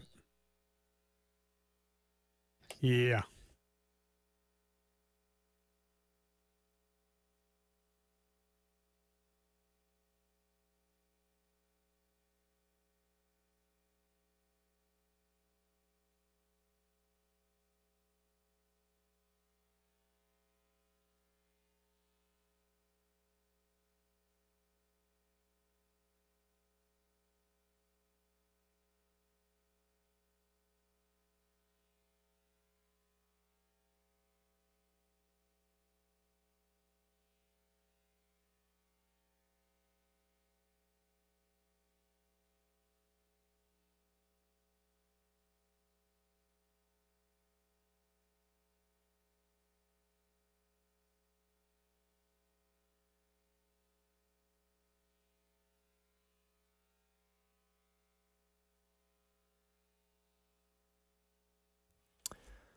$11 o'clock, welcome in. It is the Gamecock Central Takeover Hour presented by Firehouse Subs. Tyler Head, Wes Mitchell, and Chris Clark along with you here on this Tuesday morning. Once again, thank you to our friend Mark Benoit from the Garnet Trust for hanging out with us for the last hour, talking about all the latest things going on with NIL, and it continues to evolve, and I'm sure we'll have plenty more to talk about with him in a couple weeks as maybe we'll finally get an idea of what that new structure of college football truly looks like to be implemented as soon as 2025. And I brought this point up the other day, and I'm interested in both of y'all's thoughts on this. We talk about the future of college sports in this relative sense so much, where it's like, well, down the line in a couple years, when this happens, when that happens, but seeing like a hard date of fall of 2025 really kind of brings it to reality. Like, no, this is about to happen. This is really on the horizon and really shows you how fast these things move now.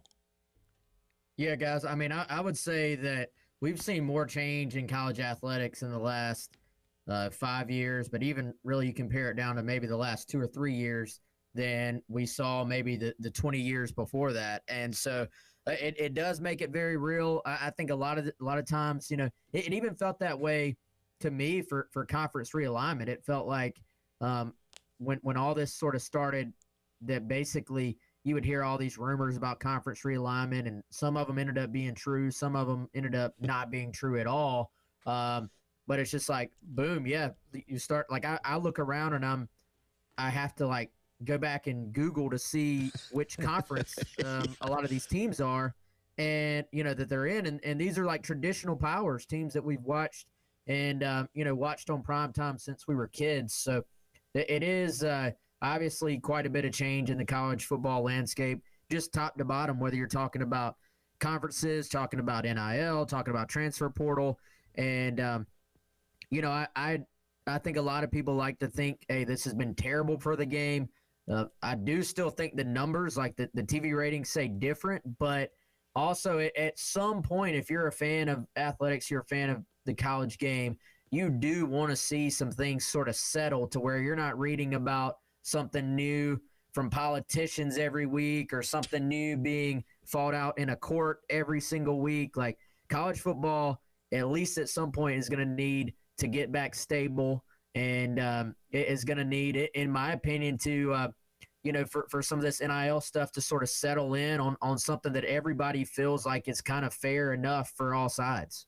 Yeah, I think it's a great point, Wes. I mean, I think many people have many different opinions on the state of college sports, but God, I feel like a common ground for just about everybody is we don't want to be reading about Congress and NIL and Congress and college sports all the time, like we have been the last, you know, I don't know, a couple years, really. I mean, really, since NIL came about, because as soon as, you know, the Supreme Court ruled 9-0 in favor of, or in favor against the NCAA, that it's kind of been this whirlwind of like this lawsuit and this court case and that court case and, you know, this rule changing and this state law and that state law. And it's just been this never ending cycle. And I get it. Not everybody is on board with what the new future is going to be, but just getting to a point, because here's the thing. Everybody gets used to what to change, right? It just takes time. but when nothing settles, then it's hard to get used to it. So if we get to this new model in the fall of 2025, and that's what we do, set in stone for the next 20 or 30 years or however long till something changes, eventually people are just going to get used to it and accept it for what it is. But with this landscape always changing and new rules and new regulations and more things becoming wide open in the, as we mentioned a moment ago, almost 3 years that NIL has been live, it's just never settled down to where people can get used to it. Yeah, and I think, guys, and this is not specifically what we're talking about right now, but one thing I think that when you start looking at potentially, you know, some revenue share and whatever that looks like, whatever the results are, I think the real thing to me as a college football fan and somebody who's obviously around all this, I think it has to at some point include something that is a little bit of a incentive to keep the players out of the transfer portal, basically. And I don't mean that as kind of going back, because we're not going back to like, hey, it's going to be super hard for you to transfer, but more along the lines of if you are able to put yourself in a situation to directly make money from the school via revenue share from the conferences or from the TV deals, however it's structured, is there something in there that involves you staying at a school, you agreeing to stay at a school by your own decision making for 2-3 years? Because I think it's kind of interesting.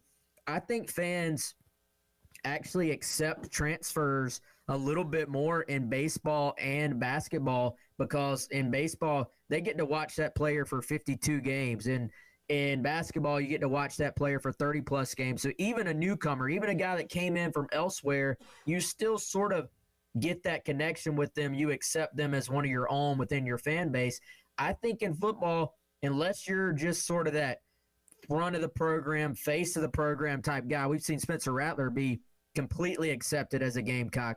But unless you're just that guy, I do think the fact that you only play 12 regular season games in football, that you don't have kind of that exposure to the fan base quite as much, that over time there is something to be said for fans losing some of that connection to the players that they used to have for years, where you remembered watching a Ryan Brewer play for 4 years, you know, watching a Connor Shaw play for 4 years, that connection ultimately could go away if some of this stuff does not change. Yeah, because it was the other way for so long. You know, if you're a pro sports fan, you know, and we've said this before, like if you're a big pro sports fan, you generally know, hey, I enjoy watching, I'm looking at our TV here, LeBron James is on there, right? He's going to be a free agent this season. So if you're a huge Lakers fan, you know when LeBron signed his first contract, and you know that he can be traded unless he has a no-trade clause. Or if not, if he's not traded, he's going to be playing for your team until X amount of time. And so now he's going to be a free agent, and now you're looking at it going, okay, well, he may play for the Lakers next season, or he may not. He may go to wherever Bronny is drafted. May go back to Cleveland for a third time. He's sitting courtside. With college sports, when you signed, and this was a reason why recruiting also, I mean, again, people love transactions. People love the hope of recruiting, whether it's, you know, now the transfer portal. But back in the day, if you signed a big-time freshman in football, you're like, we've got this kid for 3 seasons at least. And that's awesome. You know, you didn't have to worry about, oh, well, what if he comes here for a year and shows out and then leaves? Like, that was extremely rare. Y'all remember how wild it was that Kenny Irons played at South Carolina and then went to play for Auburn, and then he's running for a touchdown for Auburn against the Gamecocks. And that was almost mind-blowing. You know, that was, 20 years ago, almost 20 years ago now. Now that's just a typical Saturday. And so I think the expectations have been reset for fans, where if you're used to something for 30 years, 50 years, 60 years, and now you're having to kind of reprogram. You know, I've seen a lot of people on social media or on the Insiders Forum on Gamecock Central kind of like half joking, just let me know who's on the team next year, right? Most, you know, it's still the case. Most people who are on a team stay on that team. Mm-hmm. But obviously with the transfer portal and NIL, there is more openness. And so it's, you know, it's just kind of, it's kind of thrown people for a loop, understandably so. Yeah, absolutely. And as you mentioned, it kind of, in a way, will get the sport of college football back to it in a traditional sense, with also this modern twist of players being able to, be compensated for their, name, image, and likeness. So, again, good insight there from Mark. And again, we're just waiting for the governor to put pen to paper when it comes to the state NIL bill, and it'll go into effect immediately. And again, Carolina can immediately start benefiting from that, which again would bring the school into these negotiations and give them a seat at the table, to where they otherwise weren't before, because originally the NIL wanted schools as far away from the collective as possible, and that, of course, has backfired in a lot of ways to where now it's the complete opposite. And, again, this bill should benefit South Carolina in a lot of ways until, the structure of everything changes again, and then we're going to have a different discussion at that point in time. But that's kind of the roller coaster we've seemingly been on for the past 3 years as a whole, it feels like.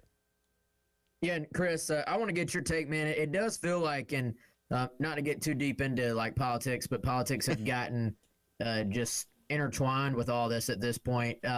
While this is obviously, once this is signed and official, I think it's obviously a good thing for South Carolina, for Clemson, for all the in-states, because you basically got to keep up with the other schools you're competing with out there in terms of NIL resources. But at the same time, I think can't you argue this is a common sense thing as well? Like it's always seemed a little silly to me, and obviously the way they structured it was they were trying to avoid certain things, I think, legally with the NIL rules. But to me, you let the school be involved in everything else in these student athletes' lives, and then are like, hey, go make big business decisions that involve agents and a world that you have no real experience in.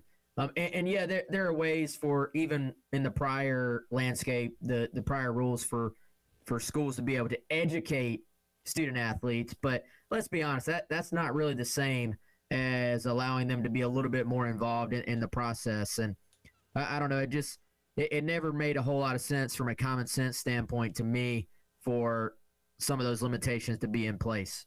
No, you're exactly right. I mean, there's a local example here at South Carolina where, as a university, the Gamecocks administration, got pretty out in front of everything and said, remember when the Park Avenue deal was struck for NIL? And one part of that originally was, hey, we're going to be able to provide education and financial resources and tax resources.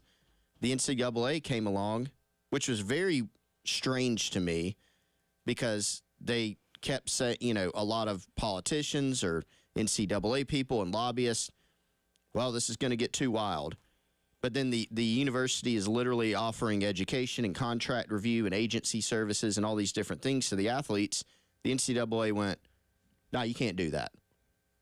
Several months later, you can do that. So it's like, what are we? And so now, and we didn't even get into this last hour, there's actually a new congressional bill. We'll have to have Mark back on for 137th time to ask him about this. We'll get him a plaque for that one. But now you've got a new congressional bill, actually from a representative from the state of South Carolina, that, kind of gives the NCAA some more power back. And for me, I might be talked out of it. For me, guys, I am not super in favor of giving back more power to the NCAA and say, hey, why don't y'all make another run at trying to govern all this? I can't really get there. So it went so well the first time. Yeah. Yeah, I don't know. So we'll see what happens. Again, a lot changing on the horizon, and we'll try and stay on top of it as best we can. As we navigate our way through the slower portion of the college football calendar, I want to loop back around to Andy Staples and Cody Belair's ceiling and floor from On3 last week. We talked a little bit about it from the South Carolina perspective. We'll retouch on that a little bit and also start taking a look around other teams in the SEC over these next couple of days. It is the Gamecock Central Takeover Hour presented by Firehouse Subs here on your Tuesday on The Game.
Remember, if you've been hurt on the job, who you hire matters. Call us at 803-251-6406 or find out more at hollyatkinslaw.com. Hey, Scott here from Traditions Fine Jewelers. When it comes to diamonds, everybody knows that we have the best selection. But did you know that we also have the best prices? How do we do it? In Mine Diamonds, we work directly with the largest cutters, and in lab-grown diamonds by working directly with the growing laboratories, which allows us to offer you the best quality at the very best price. Like a lab-grown 1-carat diamond for just $999, or a 2-carat for just $2,999. We've even got a beautiful colorless 3-carat diamond for just $4,999. And once you've picked your diamond, we can help you pick exactly the right engagement ring style from our selection of over 1,000 rings, or we can help you design a custom ring that meets your exact specifications. So do your homework and see what diamonds are selling for online, and then come see us. You'll get exactly what you want at the very best price. Only at Traditions Fine Jewelers, 5134 Sunset Boulevard in Lexington, and in Sandhills, where the Midlands get engaged.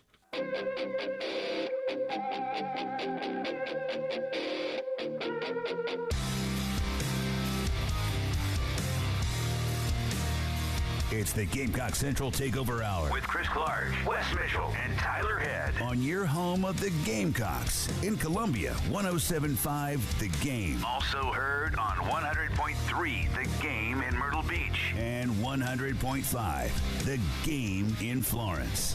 Even better than I was the last time. Welcome back in. It is the Gamecock Central Takeover Hour presented by Firehouse Subs here on the game. Tyler Head, Wes Mitchell, Chris Clark along with you on your Tuesday morning. Reminder, you can always watch us on the Game TV, sponsored by our friends at Shepherd's Glass and powered by Integrated Media. Also check us out on the 107.5 The Game app. Download us on the App Store and take us with you wherever you go. At the end of last week, we spent a lot of time talking about what was said on the On 3 podcast between Andy Staples and Cody Belair. Cody Belair, the recruiting guy for On 3. A lot about what they said about Lenore Sellers, him being a dark horse Heisman candidate, his comparisons to Anthony Richardson. We didn't dive a whole lot into where they kind of project South Carolina to be. And, we kind of are hoping, if nothing else, South Carolina can make it back to a bowl game, which would imply they need at least 6 wins. And when you look at the projections that they put out there for them, they gave them a ceiling of 8-4 and a floor of 4-8. So right smack down in the middle is that 6-6 that I think a lot of people think South Carolina could be hovering around. And yes, you'd obviously love to win more games and be in that 8-win category. But as we know, Carolina has a very daunting schedule ahead of them this fall that is going to make that very, very difficult. So I feel like those are realistic expectations and parameters to set on what this team's going to be in 2024. Yeah, I mean, guys, I think based on what we know so far, you'd at least have to call those projections or those highs and lows there at least fair, right? I mean, you look at this schedule, and obviously, to me, it just, like Tyler, you were talking in the first segment about things becoming real. It instantly kind of becomes real, all these other changes we're talking about, when you look at this schedule and you see Oklahoma is on here, but Georgia and Florida are not. And that is just like something that I think is still a little bit strange. Like, I don't think it will completely lock in that South Carolina is going to Oklahoma for an in-conference game until maybe we're talking about it that week. But it's the reality. I mean, you look at this thing, man, you got a stretch here where you have Ole Miss at home, you go to Alabama, you go to Oklahoma, and then you host Texas A&M as far as your 4 straight games there in the middle of the schedule. Now, there is a bye week in there after the Oklahoma game, but it just sort of reiterates to me just how difficult this schedule is for South Carolina. Now, I do think in college football, like in media, athletics in general, we are a little bit reactive. Like, everybody's sort of going into last year, you look at the expectations. Those expectations were set based on what people saw at the end of the season prior. So then this year, we all set our expectations based on South Carolina winning 5 games, not making a bowl last year. And, I think a lot of times we do miss out on sort of acknowledging, hey, all these teams South Carolina's playing are completely different, especially in the year 2024, than these same teams were last year, including South Carolina. So do we really know? Could South Carolina, if Lenore Sellers is who we think he could be, if Rocket Sanders comes back at 100%, could South Carolina be a surprise team? Of course they could. But then when you look at this, again, you always, to me, the conversation always goes back to this schedule that I'm staring at right now. Yes, and by the way, we've been getting, maybe we'll talk about this a little bit later in the show, but we're getting some games trickling out, some game times, which is exciting, makes it more real. I don't think we've seen anything come across in terms of game times for South Carolina yet. Last year, we got the first 2 games on May 31st. The year before, we got the first 3. ODU isn't exactly a marquee matchup. No disrespect to the Monarchs. Tyler, there you go again. Disrespecting them. Tyler loves to do that. But, yeah, man, I agree with you, Wes. And I think, it's easy to get to look at what Andy said and, there's no way this team could only, their floor is 4 games. But as we know, y'all, it doesn't take a lot. I'll go ahead. Maybe first time of the year, margin for error is low. It's low for just about any team, and especially a team like South Carolina where you're trying to have a rebound year, and then you go and look at a very, very daunting schedule. You can have a big win one week and be humbled in a hurry the next week, and you only get 12 of them. And so it's very difficult. First 2 years, Shane Beamer surpassed expectations, whether it is, I would say, the fan base or the Vegas odds. Last year, they slipped, took a step back, so they'll be looking to rebound this year. But, there were enough questions about this team where I think you could lay out a compelling case and an unbiased case, one way or another, for either of those options. And, honestly, maybe you could take it a step further in either direction. I mean, do we think... Is South Carolina not maybe the team, but one of the teams in the conference that has the biggest, gap, the biggest split, as Andy Staples put it? Because there are a lot of teams I feel like you could say, I could see that team going, 10-2, 11-1, 12-0. I could see that team, Tyler, I'll go ahead and put in my Vandy, stab for you. Sure. I could see them going 2-10 or 3-9. South Carolina is one of those that I feel like has a pretty big split where you could see it going either way. Yeah. I think that's fair. Go ahead, Wes. No, I was going to say, I think if you're trying to do ceiling and floor, too, you also have to kind of decide, all right, this is sports. Literally anything is possible, but to what, where do you cut off the sort of likelihood of the ceiling or the floor actually happening as well, And I think, frankly, I think they did a pretty good job. I'm looking through all these.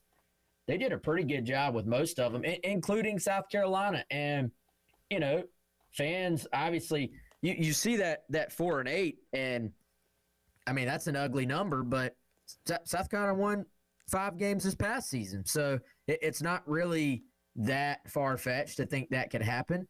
Is South Carolina having everything go their way and going 8-4 that far-fetched? No. Now, do we think South Carolina's going to win 9 games potentially? So if we kind of extend their little window even further to one side or the other, to me, 9 wins with this schedule would be incredibly surprising.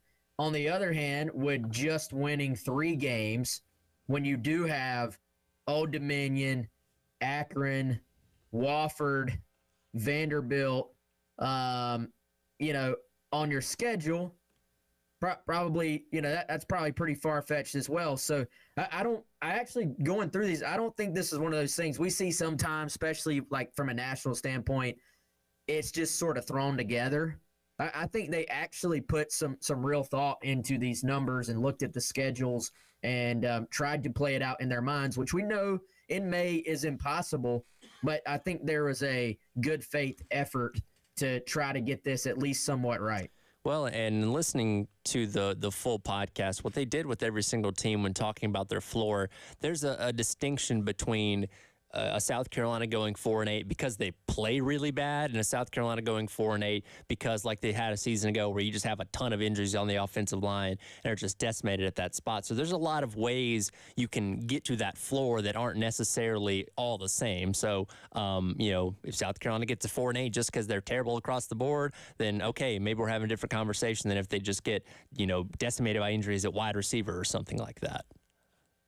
Yeah, I tend to think when you look back at South Carolina's last season, it was, and not trying to, have a cop-out answer, but it was a combination of a lot of things. Did the offensive line injuries play into it? Well, there's no doubt about that. But to me, there's also no doubt that you could look in some other areas. The running back situation, the lack of depth at wide receiver, the defense at times. Like you look at the month of October defensively, South Carolina did not play well enough in October, didn't force enough turnovers, gave up, some back-breaking drives. And it was kind of, in some ways, if it wasn't one thing, it was another throughout the year. They finally found some consistency in the month of November. Defensively, they hit their stride there. But at times, the Clemson game, for instance, they weren't able to score enough because of some of those other issues that we mentioned. So I agree. 4-8 can look different. 8-4 can look different. We've seen seasons in the past here in Columbia where people look at 8-4, and you should never turn up your nose at 8-4. But some people go, well, they only did that because the schedule was easy, right? This year, it doesn't matter how you get there. I feel like if you go 8-4 this year, that's perfectly well and fine, and you should be good with it. Chris, to answer your question real quick, I think, is there another team on this list of SEC schools that has a wider window of possible outcomes in South Carolina? I would maybe say Florida. Like, I feel like that's the school or team that you really just do not know what to expect from. And then I think there's maybe a couple others you can make a case.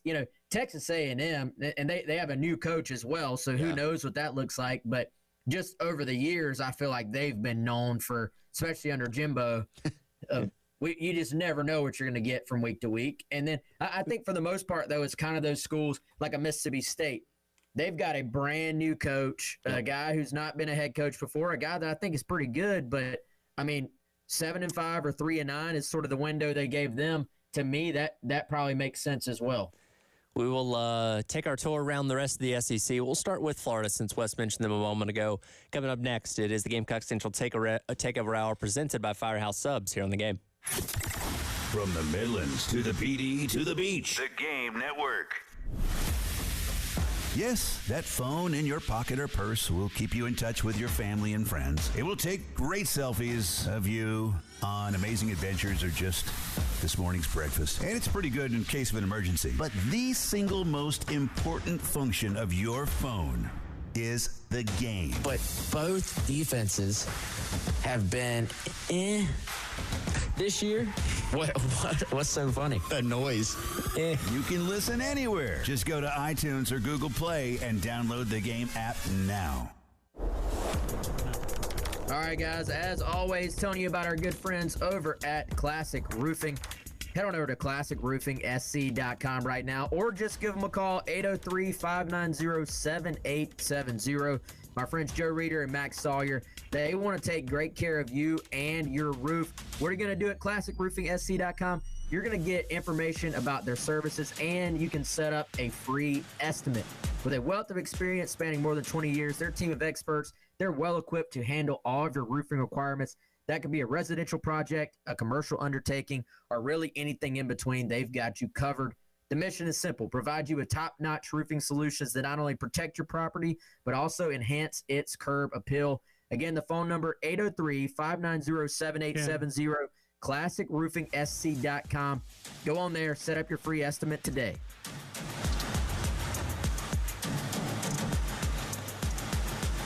I am Dorothy Dotson. I have grandkids and great-grandkids. I know it is important to have pest control solutions that are very effective. Our family does things the right way for your family. Visit DotsonPROS.com. We're going abroad for the first time in years. To Spain. But we don't speak Spanish. So we started using Babbel. And started learning Spanish fast. With Babbel, you can start having conversations in another language in just 3 weeks. Babbel's conversational method teaches you real-life words and phrases. And with Babbel's interactive bite-sized lessons, you'll remember what you learned. ¿Cómo te llamas? ¿Cómo te llamas? ¿De dónde eres? ¿De dónde eres? When you learn a language, you want to actually use it. Babbel is designed with that goal in mind. In just 3 weeks, we're starting to have conversations in Spanish. Estoy muy emocionado para ir a España contigo. Aw, he just said, I'm very excited to go to Spain with you. Nos vamos a divertir mucho. And that means we're going to have a lot of fun. Sí. Gracias, Babbel. Babbel, language for life. Celebrating 10 million subscriptions sold. Now try Babbel for free at Babbel.com. Just go to Babbel.com and start learning a new language today.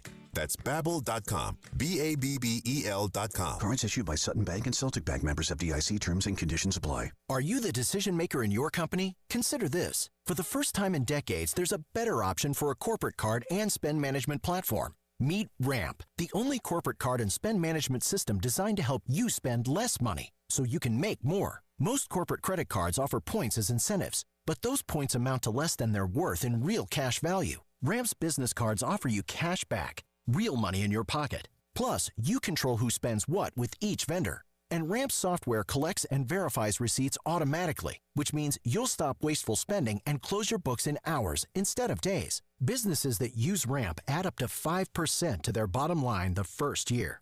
If you're a decision maker, adding Ramp could be one of the best decisions you've ever made. And now get $250 when you join Ramp for free. Just go to ramp.com/sports. Ramp.com/sports. ramp.com/sports. Are you tired of living with chronic pain, knee pain, joint pain?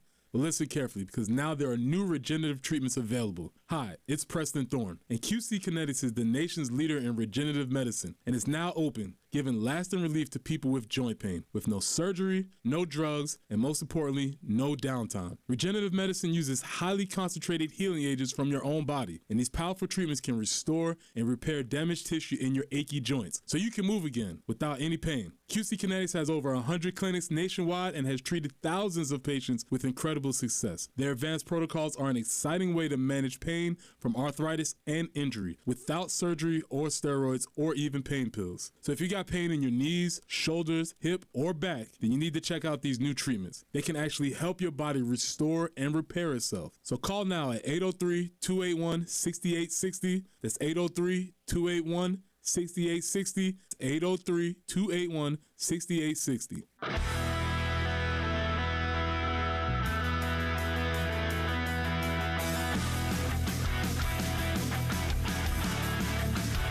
What you're talking about. Sponsored by Love Chevrolet. On your home of the Gamecocks in Columbia, 107.5 The Game. Also heard on 100.3 The Game in Myrtle Beach and 100.5 The Game in Florence. We're back in Gamecock Central Takeover Hour, presented by Firehouse Subs. Tyler Head, Wes Mitchell, and Chris Clark along with you here on your Tuesday. Time to start making our way around the SEC, just kind of guided by this ceiling and floor from Andy Staples and Cody Belair from On3. Wes brought up Florida a few minutes ago in terms of another team that has a pretty sizable gap between what their ceiling and their floor is. Let's hear cut number 15 here, Dave. Let's hear what Andy Staples had to say about the Florida Gators. What many believe to be the toughest schedule ever created in the history of college football. Correct. I don't know if that's necessarily true because you go back to some of those 70s and 80s schedules when people's non-conferences were just murderers rows. Yeah. But I will say, in this era of scheduling, I have never seen anything like this because the SEC kindly tacked on a brutal finish to a non-conference schedule that includes Miami, UCF, and Florida State. Like, going for a true state championship this year, except this is not the year you want to do that. And he's not kidding. This legitimately is one of the hardest schedules I've ever seen. Florida State, obviously, back being one of the best teams in college football. Miami's surged here as of late under Mario Cristobal. UCF, now that they are in the Big 12, positioning themselves. They got KJ Jefferson from the transfer portal out of Arkansas, positioning themselves to maybe be one of the top dogs in the Big 12, in addition to this onslaught of SEC teams that you have to face. And as mentioned a moment ago, the ceiling for Florida, is 8-4. That's a tall order, and the floor for them is a measly 3-9. And if that happens, I think they're looking for a new head coach, maybe even before the end of the season. Well, and guys, this would be a tough schedule, even if you had a team that you felt like relatively good about in an SEC sense, right? Like if this Florida team was sitting there saying, there's not really a lot of questions, like we feel really great about this team, it's just a tough schedule. You know, you might still look at it and say they're going to struggle to win a lot of games, but you start going down through this thing, man, at Texas. I mean, that's crazy. All the in-state schools there for them. LSU is on there. You know, even the teams you traditionally might have said, well, hey, that should be a win for Florida. You know, we know Kentucky, you know, they're going to put up a battle with you every single time now. Ole Miss, that may be the best Ole Miss team we've seen in a decade, potentially. You go to Mississippi State, so even the team on paper you should beat, you're traveling out there. You know UCF is going to treat that like a Super Bowl for them. So, I mean, I think you look at this thing and you really have a hard time seeing Florida, like, maybe even getting close to that ceiling, in my opinion. Like, what is the word in Gainesville if Florida opens up the season with a loss to Miami on national television and then is staring down this SEC slate the rest of the way? It will not be a pretty picture. I don't think we have to really go, take that big of a leap to imagine it, because especially, I mean, man, week to week in college football, again, you can look great one week, really bad the other. You can be celebrated one week and vilified the next. And Billy Napier is entering this season on the hot seat. And like you said earlier, Wes, even if you could be a top 5 team, you could be Georgia and look at the schedule and go, man, this is kind of rough, right? Honestly, for me, covering the South Carolina program for so long, I don't even get sticker shock with this schedule, though. I just look at it and go, oh, okay, that looks fine. November, Florida plays, 4 top 12 teams. I'm like, that looks like a normal November for South Carolina some years, because, look at last year. South Carolina played their typical tough SEC slate, and then you're playing Clemson, and then you're playing North Carolina. So it happens a lot here, but even I can admit this is tough. And I actually think, guys, for me, the floor for this Florida team, I go lower than 3. I might go 2. I might go 2 because you'll beat Samford if you walk over to the stadium. You're disrespecting the Bulldogs? I am. Sorry. Love our guys at Samford, but Florida should win that if they just show up. But, man, like you said, Wes, UCF with Gus Malzahn, that's not going to be easy. I think it's also important to note here, because what is one big thing that we talked about leading into Carolina coming into Willie B last year is how much Florida as a whole has struggled on the road, not only under Billy Napier, even going back to the late days of Dan Mullen out there. And when you look at the 4 toughest games on their schedule, which would be Tennessee, Georgia, Texas, and Florida State, or 4 of the 5 toughest games on the schedule, because I'll throw in Ole Miss, and you make the argument for LSU as well. 4 of those games are on the road. So you're going to Doak Campbell, you're going to Austin, you're going to Neyland Stadium. You play Georgia at a neutral site. That doesn't bode well for you. So you're already at a disadvantage against these teams. And you're making it even worse by having to go on the road or play at a neutral site. Yeah, Tyler, I think you just brought up some bad memories for Gamecock fans thinking about Florida on the road last year in Columbia. But yeah, your point stands. And, obviously with Florida, these are fans that are not very patient at all, I think. And they not only want to win, but they want to be entertained. Like, that's been the case since Steve Spurrier was there running up and down the field on teams as well. And so I think you look, if you want some a reason to be positive about this team. They do bring back Graham Mertz, who ended up being far better than I think, I'll say myself, maybe a lot of people thought he can end up being. So that helps, obviously, when you have your quarterback back. But when you just look at across the board, even just look at that position, some of the quarterbacks that will be on the opposing sidelines for these teams they're playing, even with him coming back, even with that being one of the things you point to,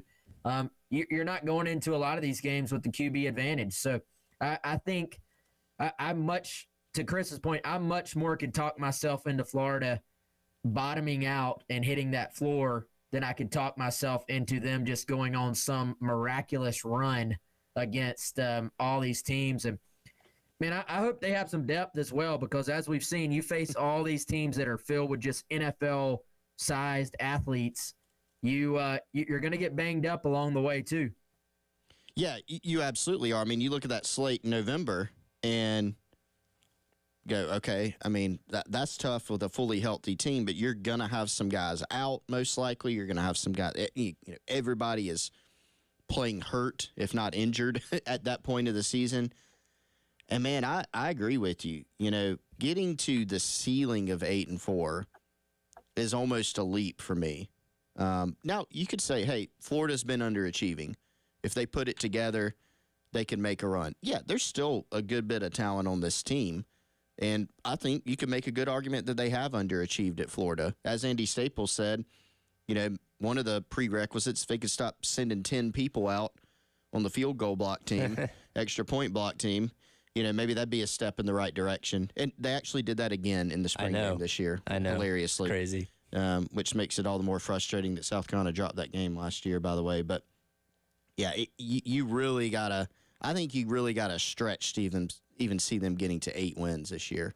Absolutely. And we'll continue to slowly make our way through the SEC. Again, that they hit on every team's floor and ceiling, and we'll make our way through the league over the next couple days, the next couple weeks. As we close out today's show, I do want to hit on some of those start times that did get announced a little bit earlier on this morning, one of those being Florida and Miami. So we'll get into that coming up in just a few to wrap up today's edition of the Gamecock Central Takeover Hour presented by Firehouse Subs. Tyler, West, and Chris along with you on this Tuesday on The Game. 107.5 The Game. In Columbia. 100.5 The Game. In Florence. 100.3 The Game. In Myrtle Beach. The Game Network. Listen to Gamecocks baseball on The Game. And if a Gamecocks batter hits a grand slam, you could win cash. You could win cash. You could win cash. You could win cash in the Palmetto Citizens Federal Credit Union Grand Slam giveaway. Go to 1075thegame.com and register. Brought to you by Palmetto Citizens Federal Credit Union and The Game. This is Maggie Gray with a Sports Minute. Caitlin Clark plays her first game in the WNBA when the Fever take on the Connecticut Sun. And how many people will watch? Well, the biggest total audience for a WNBA game was the first game ever broadcasted in 1997 with 5 million viewers. Considering an average of 19 million watch Clark take on South Carolina in the title game in March, this could be another record-smashing milestone. I'm Maggie Gray.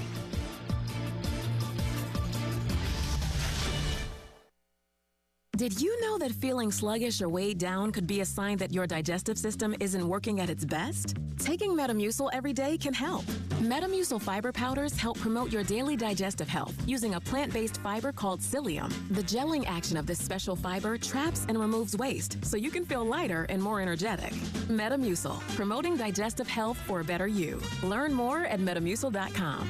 These statements have not been evaluated by the Food and Drug Administration. These products are not intended to diagnose, treat, cure, or prevent any disease. Get in zone, AutoZone. Welcome to AutoZone. What are you working on today? I gotta change the oil in my car. Right now, get 5 quarts of Pennzoil Platinum Full Synthetic with an STP Extended Life oil filter for only $34.99. Get in zone. And what do I do with my old oil? We can recycle your used oil for free. Get in zone, and I might need some help.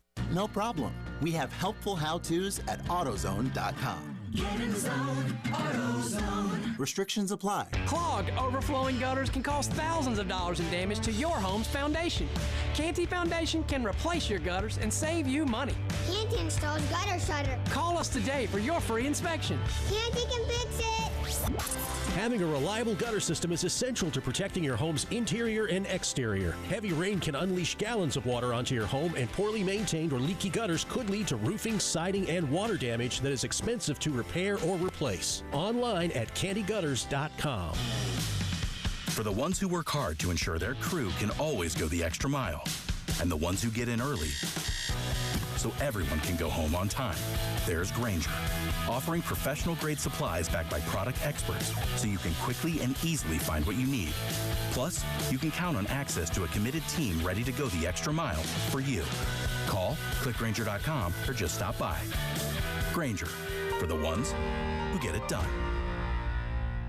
I feel occasional burning and stabbing in my hands as I age. I sometimes feel numbness and tingling in my feet as I get older. It's starting to get in the way of doing what I love. At Nervive, we hear you, and we can help. Nervive's clinically studied dose of alpha-lipoic acid reduces occasional nerve discomfort in as little as 7 days with continued daily use. Now that I know, I'm taking control. Try Nervive Nerve Relief and say yes to healthy nerves. These statements have not been evaluated by the Food and Drug Administration. This product is not intended to diagnose, treat, cure, or prevent any disease. It's Kubota Orange Days. Shop the year's best selection of Kubota tractors, zero-turn mowers, and utility vehicles, including the #1 selling compact tractor in the USA. And now through June 30th, get 0% APR for 84 months or up to $3,300 off L3302 tractors. See the details at KubotaOrangeDays.com. Stop by Pioneer Farm Equipment in Orangeburg, 1 mile off of I-26 exit 154B, or at PioneerFarmSC.com.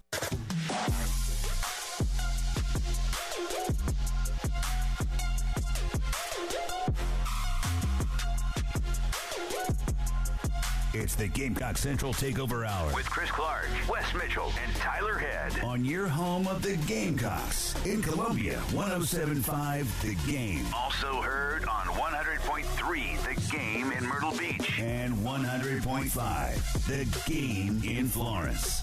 Welcome back in. Gamecock Central Takeover Hour presented by Firehouse Subs. Tyler, West, Chris along with you. A couple more minutes to go here. A little bit earlier on this morning, we finally got some kick times announced for Week 0 as well as Week 1 of the 2024 college football season. Funny enough, Florida State actually kind of bookends Week 0 and Week 1 as they'll be part of the first game of the season with Florida State taking on Georgia Tech across the pond in Dublin, Ireland on Saturday, August 24th. That game will kick off at noon, and then they'll be in action on Labor Day night, that Monday night game at home taking on Boston College. That game will be at 7:30 p.m. on ESPN. But a lot of good matchups in between there. Have some high-profile ones. I mentioned Miami and Florida. They'll kick off Saturday, August 31st at 3:30. And Georgia and Clemson, as Chris alluded to a little bit earlier, going to be kicking off at noon, the Aflac kickoff game in Atlanta on that Saturday as well. Guys, you know I'm not a participant in Week 0. What do y'all think of the Saturday, Sunday sort of tack-on games that they always add for Week 1? I got to say I am, because you don't have the NFL playing yet. I am a fan of college football sort of just taking over and giving you some of those extra games on that Sunday and Monday after you've gotten your real kickoff there on Saturday of Week 1.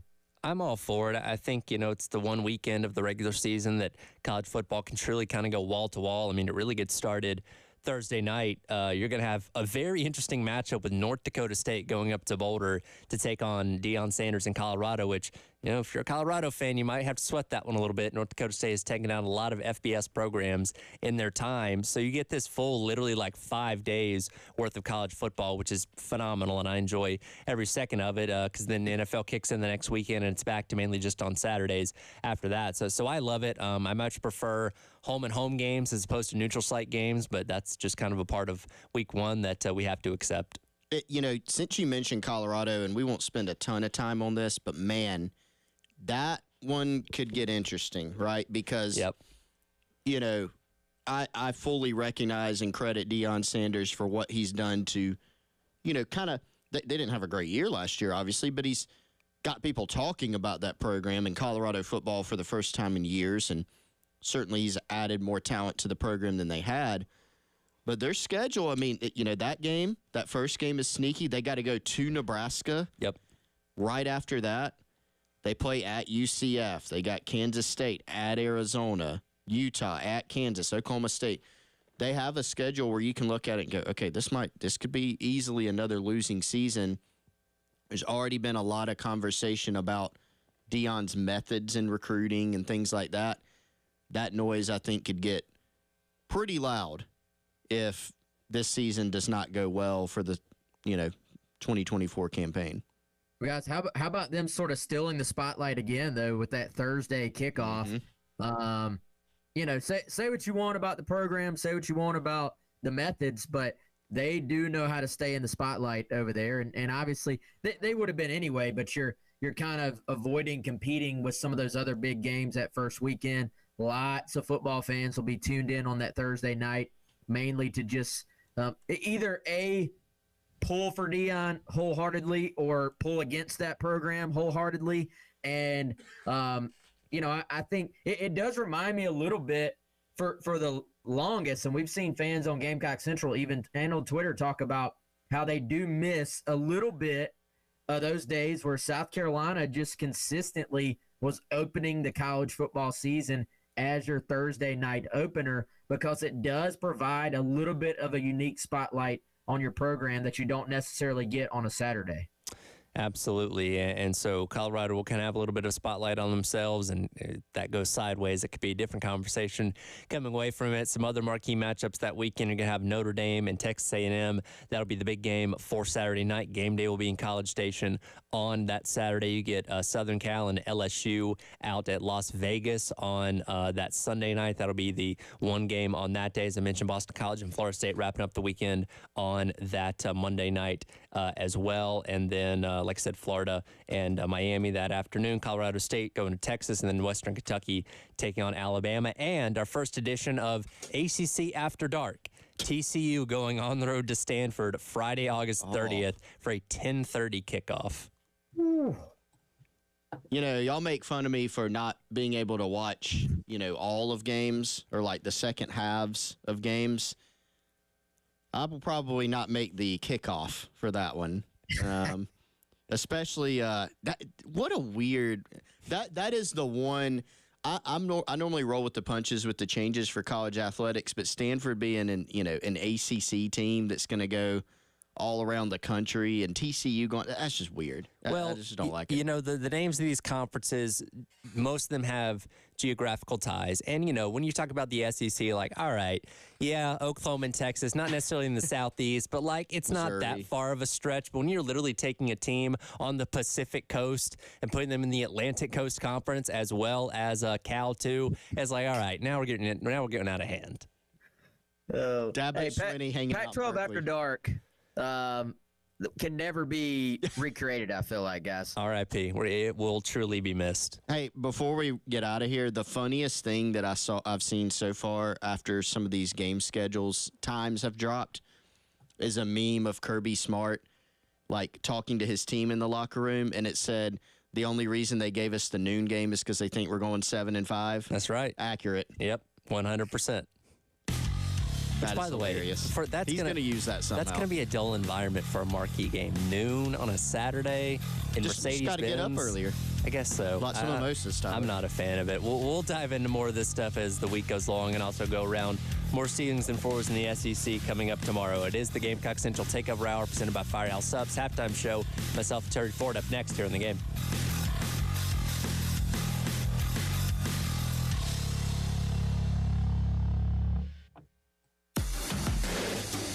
107.5 The Game. Broadcasting live from the Herndon Chevrolet Studios. Save $20,000 on new Silverados. Stop by or shop online today and see why Herndon Chevrolet makes you smile. Together, let's drive.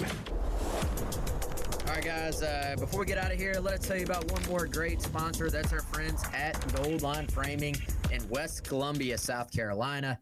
Anything you can think up that you want to have framed up, they can frame it up for you, including for a lot of people right now, maybe some graduates in your life. How about hooking them up with a diploma framing job from Gold Line Framing? Also, they can frame up original artwork, canvases, jerseys, flags, signed prints, really anything you can think of. They've been in business for over 20 years, and they want to handle every single one of your custom framing jobs. They're right across the river, 511 12th Street, West Columbia. Give them a call today, 803-739-1337. Also open Tuesday to Friday, 10 a.m. to 5:30 p.m., and then on Saturday, 10 a.m. to 2 p.m. If you're on Instagram and you want some ideas, some stuff they've done, give them a follow right now, at Goldline Framing SC. Again, that's our friends at Goldline Framing, West Columbia, South Carolina, 803-739-1337. The Anastapula Law Firm has been recovering millions for their clients for over 30 years. Whether it's a slip and fall, car accident, or any other issues that have resulted from an accident, Anastapula Law Firm can help. Their South Carolina personal injury attorneys have experience fighting for the rights of their clients. Remember, don't scream. Call Akeem. Dial 800-ALL-7s now. Herb Glass is responsible for this ad, and cases are handled at 32 Ann Street, Charleston, South Carolina, 29403. Paid endorsement, not actually client. Results may vary. Need inspiration? Shop Kroger for over 30,000 mouth-watering choices with savings beyond low prices, like digital coupons worth over $600 each week and